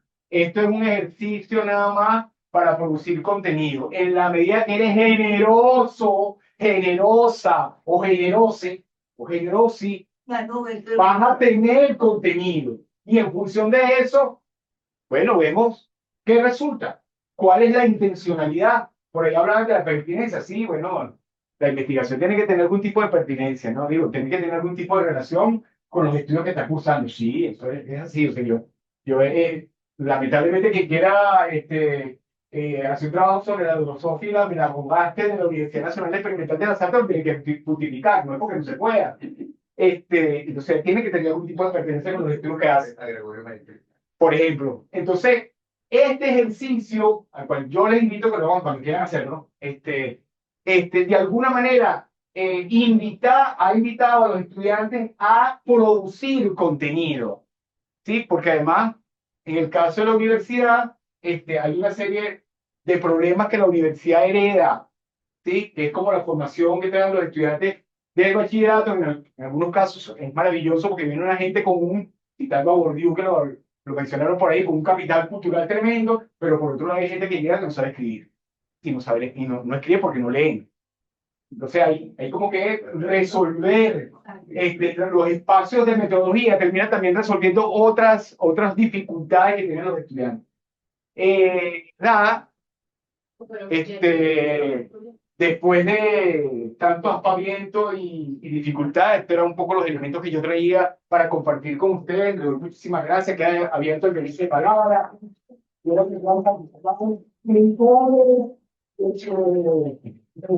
Reproches, insultos, invitaciones a beber cerveza también son bien recibidas. Usted está viendo.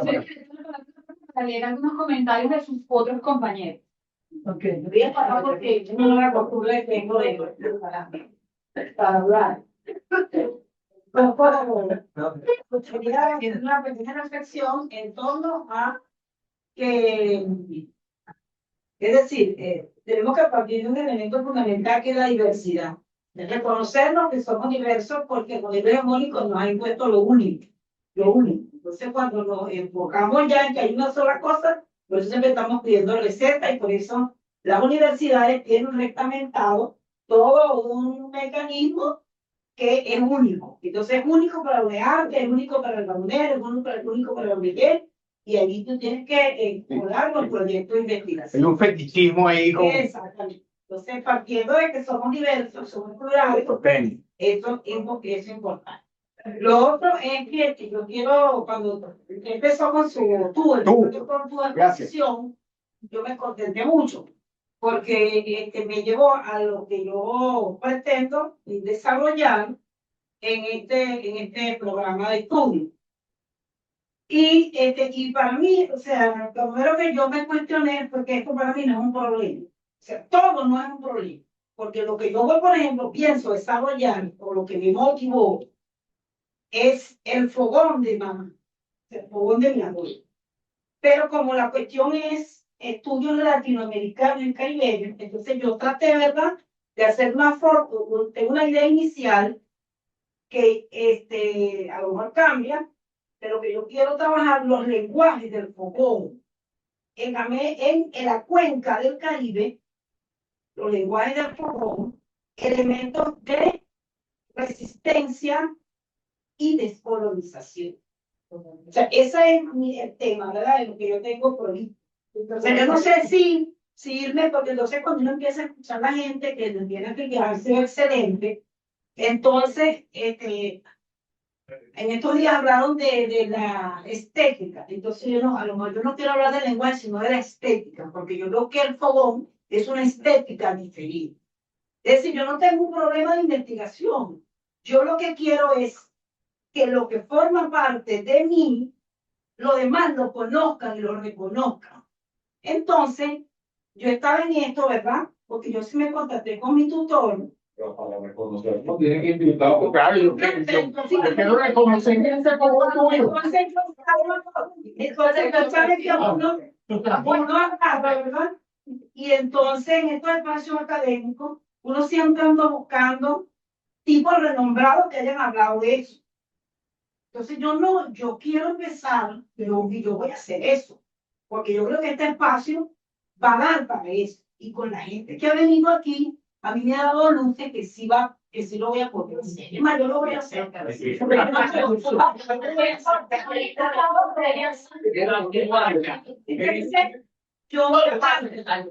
poner a citar un poco de gente ahí que está investigando, y que todos los que investigan que están en el orden académico y responden al modelo hegemónico. Porque lo que sí deberíamos tomar en cuenta es esa producción de conocimiento, ¿a qué interesa responde? Entonces yo me he puesto a buscar en el doctor Google, el que más sabe ahora, entonces yo me encuentro una cantidad de gente que ha trabajado al fogón, pero no es al fogón mío, no es al fogón que yo quiero trabajar, porque todos los elementos que tienen allí, lo que responden a los intereses del modelo cultural hegemónico. Entonces, yo voy a citar lo que yo escribí, yo mismo, del fogón de mamá. La cocina de mamá Clemencia era amplia, con su fogón grande. Se podían encender hasta 3 candelillos. Era un fogón típico, indígena. La zona donde estaba el pilón de madera estaba separada para que no pegara tanto luz. Recuerdo que antes de llegar al fogón, propiamente dicho, una mesa para colocar para colocar una caja de verdura, que ella le decía vitualla. Entonces, los elementos, ¿ves? Vitualla, ¿qué vitualla? Vamos a investigar qué vitualla. Encima del fogón la troja. En ella se almacenaba el maíz para que el humo conservara hasta la próxima cosecha. En la madrugada, muy temprano, el canto de los gallos, se sacaba el tizón que debajo de las grises cenizas permanecía encendido durante las frías noches. Tienen una zona del oriente del país, pero tiene una zona de serranía. Entonces, porque el tizón permanecía prendido porque lo tapaban con ceniza. Era cuando está juntando la candela el otro día. Entonces, permanecía el tizón encendido durante las frías noches. El olor al humo desaparecía para dar paso al aroma del café y enseguida el crujir de los dientes de la máquina de moler se confundía con los cantares de los pájaros, despuntaban los primeros rayos de la luz del sol, el charrasqueo de un raspador sobre la arepa levantaba el polvillo oloroso a maíz tostado, indicaba que el desayuno estaba por venir. Tenía la cocina una puerta trasera de menor tamaño que la principal, daba el patio donde siempre había un terraplén allí, una mata de ají, algunos de cebollín, y siempre cargaba de tomate valita. A la derecha, la batea donde comían los mochinos, los cerdos. La gastronomía de mamá fue sencilla. Era sencilla la filosofía de su vida, sus métodos y sus lógicas, pero nutritiva, sana y suculenta. Entre estas, las que más recuerdo eran los que yo empiezo a describir unas que no quiero hacerlo más largo relato, ¿verdad? Pero entonces, eso para mí no es un problema. Yo no voy a partir de un problema de investigación. No voy a partir de un problema tradicional. Eso es lo que yo considero que es un tema apropiado para discutir en un espacio como este que queremos construir otros y otros, pero sin desconocer que en la construcción histórica de conocimiento no podemos desconocer que los conocimientos ya procesados, sean a cualquier esquema, tienen que ser revisados o porque nos permitan argumentar lo que estamos haciendo o porque nosotros desde lo que estamos haciendo podemos cuestionar los otros conocimientos que se han producido en otros espacios y en otros. Un poco, hay un libro que recién leí, que trata de Boaventura dos Santos, que es La ecología de los saberes, que más o menos también trata de explicarnos que construir nuestro saber y nuestro conocimiento. Hay varios, hay muchos, son diversos, son múltiples, y no tenemos por qué uno reconocer los demás, sino reconocer los demás. Voy a hacer un pequeño comentario alrededor de tu intervención. Yo coincido contigo en darle para el problema, porque donde no hay problema no hay, ¿vale? Hay otra cosa. Eso por un lado. Por otro lado, que me invites. No como oyente, no como probador. Como probador. Bueno, yo iba a probar los resultados de ese juego. Y que además, alrededor de esa experiencia que acabas de decir, hay un montón de gente renombrada como tu abuela. Claro. Y sus descendientes, que son la gente que tiene una información extraordinaria, son gente muy renombrada porque tiene mucha sazón. ¿Me entiendes? Entonces, yo creo que por ahí va cambiar el sentido de cómo nosotros estamos investigando, porque bueno, si tú quieres buscar referencia foránea, bienvenido sea, eso es una decisión que uno toma, pero que creo que los conocedores de ese legado del cual tú ahora nos hablas están allá en el territorio, hay que ir con ellos, y hay que ir a por ellos, y hay que ir a probar eso, ¿no? Tenía la palabra el profe, y después Alejandro, ¿qué más? Los estados. Los estados. Bueno, vamos a hacer... Para, dame un minuto. Dale. Perdón, Disculpe. pero Alejandro. La otra presencialidad también exige... Profe Diego habla y luego hablo yo. Fíjate, Profe. una inquietud. Tú hablaste aquí de que hiciste una categorización. Primero hablaste, dijiste que en el lenguaje que tú manejas, que es del cuerpo, ¿verdad? Que tú, el mecanismo con el cual tú te expresas, hablas de que tú, de que hay que hay una proyección de querer hacer algo nuevo, novedoso, ¿verdad? Que, yo respeto, tú nunca vas a poder hacer algo nuevo porque tú tienes cabeza, tronco, extremidades, tienes 10 dedos y un instrumento que es el cuerpo, para que sea algo novedoso, nuevo y absolutamente nuevo, tenía que tener un 3 o 4 pies o Antes de hacer esa afirmación lo dije. Pero antes de hacer esa afirmación que tú estás diciendo, lo estoy dije. afirmando, yo no estoy afirmando nada, fíjate. Se cree que lo que es diferente. Diferente es una cosa, porque los seres humanos somos cíclicos y hacemos variaciones. Lo que tú haces, mira, en la música, no hay nada nuevo. En un cubano, me dijo a mí, uno de los más grandes músicos de Cuba, me lo dijo allá, refiriéndose a los mismos cubanos, que dicen, aquí también nuevo ritmo, que nuevo ritmo el carajo, dice, esto es una variación de la clave, eso no es nada nuevo, lo que es una variación, ¿no? Ahora, ¿qué se confunde aquí si es una variación no nueva? ¿Qué se confunde? El estilo, fíjate bien, lo que tú haces en cambio, que te diferencia de lo demás, no es que original, es que es tu estilo, es que sí diferencia de otro, ¿entiendes? Esa es la diferencia en cuanto a una opinión, en cuanto a esa manera de ver que lo nuevo, lo nuevo,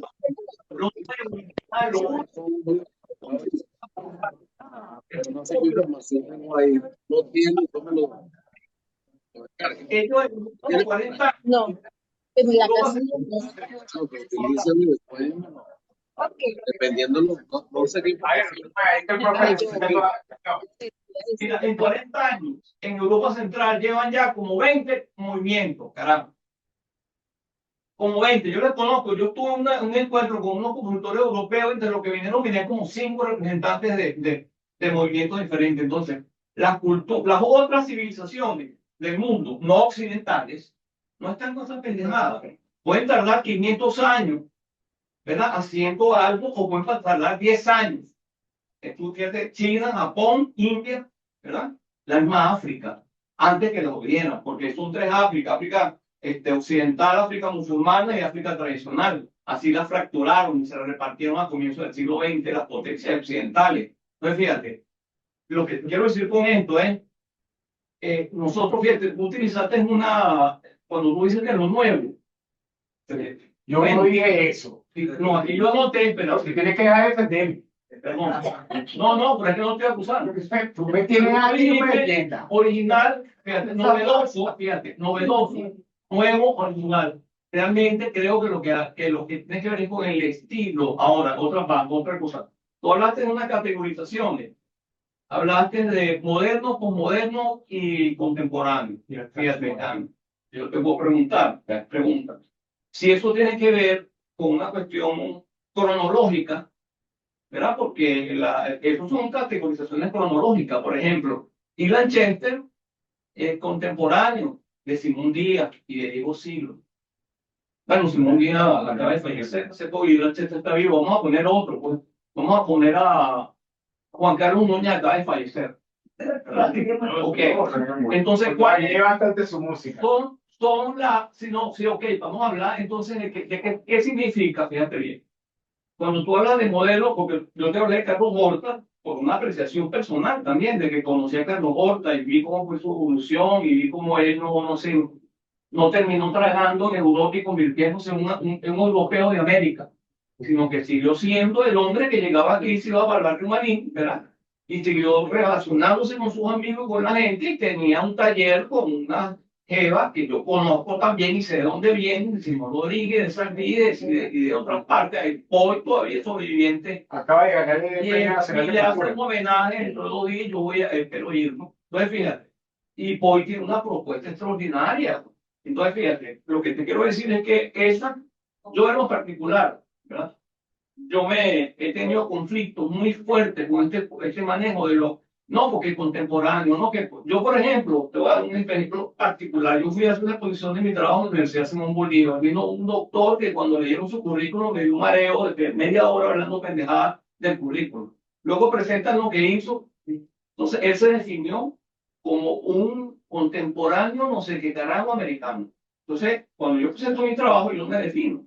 Y él me dice, tú, ¿cuál es tu? Y yo le dije, mira, yo realmente me pongo a la orden del pelotón de fusilamiento, porque creo que soy un compositor simbolista, yo creo en la simbología, en la cultura simbólica, y soy un hombre del Caribe, luz, color y movimiento. ¿Qué hago yo? Hago lo que me da la gana, o como vaya viniendo vamos bien. Yo sí tengo un concepto, pero hay un concepto que yo manejo, pero yo no es que me estoy, no, que yo soy atonal, que yo soy tonal, o como si en la plástica alguien diga, no, que yo soy figurativo, yo no soy figurativo. Todos estos problemas, o todas estas cosas, a mi entender, son heredad de Europa Central. Esa es la dictadura de Europa Central, en la cual seguimos En eso coincidimos, profe. permeados completamente de que tenemos que categorizar, tenemos que, todo lo que utilizamos nosotros terminológicamente, además, ese invento que hicieron horroroso que llaman musicología, donde algunos nunca he pegado. Eso es porque, fíjate, Alejo Carpentier es un genio. Él cuando escribía, él dijo, antes de que existiera la musicología, eran unos críticos musicales. ¿Quiénes eran los críticos? Unos compositores frustrados, consiguieron un carajo y se metieron a críticos a joder la vida a los compositores y a los creadores. Lo dice Leo Carpentier y yo lo sostengo y además es verdad. ¿Qué sucede? Que esos críticos... tú no me vas a dejar hablar. Eso, espera, mira, como digo, tú terminología. No, es que lo demás hablar no puedes nada. Pero tú no me vas a dejar hablar. Así es, bueno. Estos críticos con el tiempo no tenían chamba porque la gente, tú le vas del trabajo a aquel y aquel. Entonces ellos inventaron un pontificado. Me vas a hacer que se me olvide el argumento que Inventaron un pontificado que se llama musicología, que no está de acuerdo en ningún lado y lo que hacemos es la vida de los músicos. En realidad lo que hay es análisis musical, no música. Está bien, profe, mire. Profe, primero, en relación al cuerpo, se lo dije yo a usted primero. La cabeza fuerza. Tengo una cabeza, tengo dos brazos, tengo dos pies. ¿Sí? Entonces eso me da un territorio de investigación acotado. Eso lo dije. También le dije que no era lo que yo pretendía. ¿Sí? En la danza, la pretensión de esa práctica artística es que se produzca algo novedoso. ¿Sí? Lo dije también. ¿Sí? Digo, para que le quede clarito lo que yo dije. Ponga en mi boca cosas que yo no dije.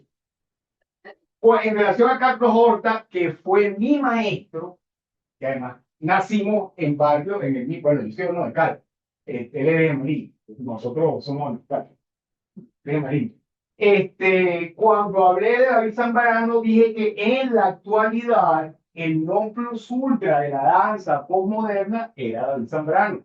Ahora bien, yo no hice una comparación de una preferencia entre David Zambrano y Carlos Horta, porque además Carlos Horta, sí, yo me identifico más con él porque además somos del mismo barrio. Pero postmoderno y moderno. Escúchame, voy para allá, voy para allá. Además, cuando usted dice que son categorías de edad, tú, Diego, cuando tú dices, tienes razón, porque además, fíjate, cuando el coreógrafo Carlos Horta es formado esencialmente en la Limón Dance Company en Nueva York.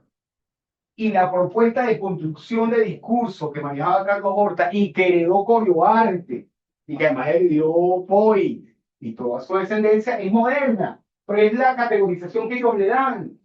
Y para yo hacerme entender en el ámbito de la danza, tengo que utilizar esas categorías, por más que no estoy de acuerdo. Ciertamente, la noción de lo contemporáneo tiene que ver con el tiempo, ¿sí?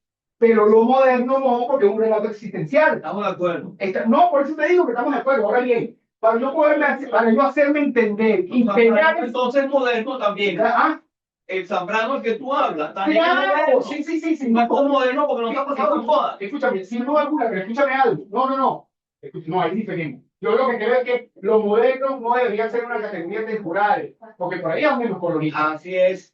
Porque por ahí es donde colonizan. Ahora bien, cuando yo hacía alusión a David Zambrano es porque en este momento vivo, el tipo tiene una hegemonía con un discurso y en el norte hegemónico. ¿Pero de dónde la produjo? De una experiencia de América Latina. Extractivismo cultural. Exactamente. Extractivismo cultural. Exactamente. Entonces digo, yo lo que quiero es aclarar porque se me entienda la dimensión en la cual yo me quiero.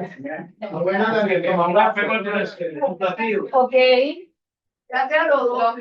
Erika, te doy la palabra también, porque recuerden esto. Los conversatorios, las ponencias tienen bimodalidad o modalidad múltiple. Ustedes que afortunadamente están aquí nos dan ese calor humano, académico y de hermandad de conocimiento. Pero también, pero no, eso va a pasar en todo.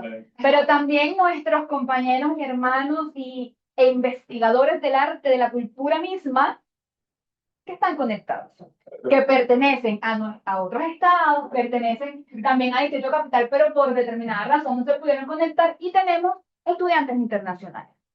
En resumen, primero quiero aclararle a todos los que están conectados que el equipo académico del Programa Nacional de Formación en Estudios Avanzados, en Estudios Norteamericanos, perdón, han leído absolutamente todos sus comentarios.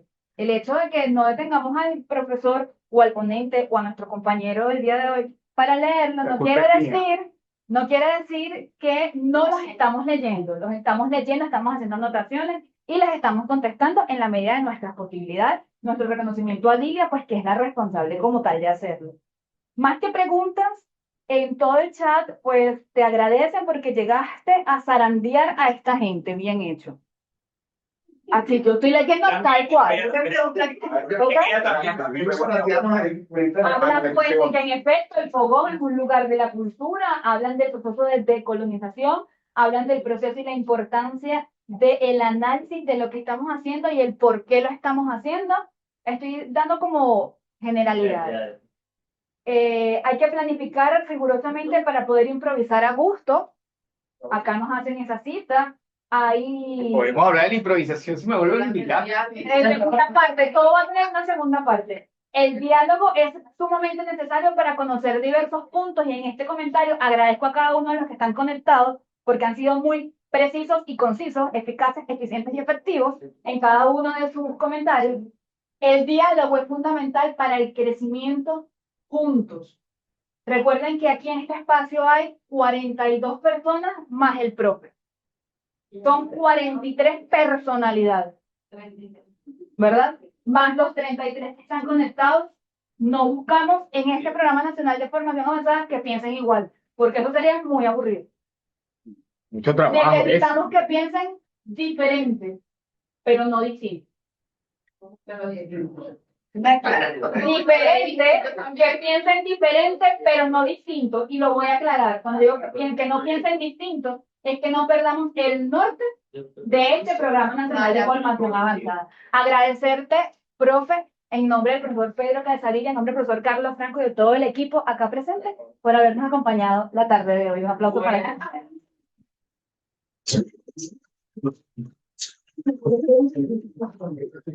Gracias. Erika, pues ven, gracias, aquí al frente, vente.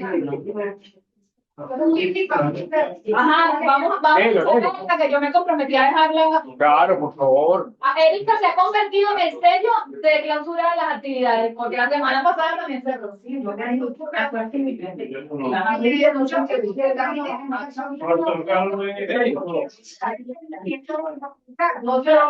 le escuché. Mi investigación es en la línea de investigación una, que es pensamiento norteamericano, estoy estudiando los temas de los paradigmas educativos en varios países. Entonces, mi pregunta es, en base a su experiencia e investigación, ¿puedo decir que la construcción de un método propio que puede tener referencia al sistema de dominación hegemónico, es decir, puede hacer referencias de allí, y que partiendo de allí podemos proponer un modelo distinto que se parezca a nosotros, que responda a nuestras necesidades, que se ancle nuestras capacidades, pero que identifique la lucha de clases subyacente del modelo educativo tradicional y podríamos tener éxito en eso? Porque yo me hago la pregunta, o sea, moriré en el intento, viendo un poco además al final lo que dice el profesor. ¿Será pecado que yo plantee algo distinto al ego de la academia? Yo creería que el propósito es ese. El propósito, mira, ahí yo creo que el propósito es ser impertinente, grosero, hacer la vida con guapería, con maña. Yo pienso en eso. Atrevido. O sea, porque si no, no tiene mucho sentido. Porque, bueno, la cuestión es que la academia tiene unos formatos y unos procedimientos que no se parecen a nosotros. Nosotros tenemos otra forma. Entonces, yo pienso que este es un espacio para atreverse, a hacer las cosas de manera diferente. Ahora, ¿cómo lo vamos a hacer? Ah, bueno, el cómo, que no es otra cosa que el proceder, el procedimiento, los modos de hacer, es muy importante. Por eso es que yo, hasta ahora, a lo mejor mañana pienso otra cosa distinta, los propios procesos de investigación tendrían que sistematizar además de la propia producción cómo proceder. Oye, además que las referencias deberían ser cruzadas. Y además, y coincido con lo que dice la corte acá, el problema no son de dónde son las referencias. La cuestión es cómo qué hace uno con eso. O sea, lo decíamos anteriormente, no vamos a llegar, no podemos negar a Walt Whitman porque es gringo. Digo, el jazz. ¿No? Sí, claro, pero igual eso puede ser una referencia si el investigador en cuestión la considera. Ahora, en todo caso, lo que tenemos que lidiar con eso y el camino no es sencillo. ¿Sí? Porque los formatos oprimen y esa opresión funciona. ¿Sí? Entonces, bueno, nadie, o sea, nadie dijo que iba a ser fácil. O sea, hay unos desafíos ahí que implican tratar de pensar la cosa de una manera diferente. ¿Qué es lo que yo trato de aplicar? Porque además no me la sé todo. Bueno, yo trato que las cosas se parezcan a mí. Entonces, por eso la cita, el movimiento atraviesa mi trabajo, porque bueno, yo sé de eso. Es la invitación que yo hago. Pero bueno, es un desafío que está ahí para mí inicialmente. Para mí inicialmente que me atrevo a ponerme aquí a diciendo 4 cosas a ustedes, que solamente las saben mejor que yo. Sí.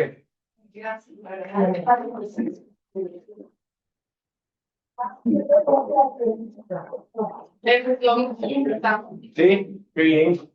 Tenía que quedar mucho. Oye, al final.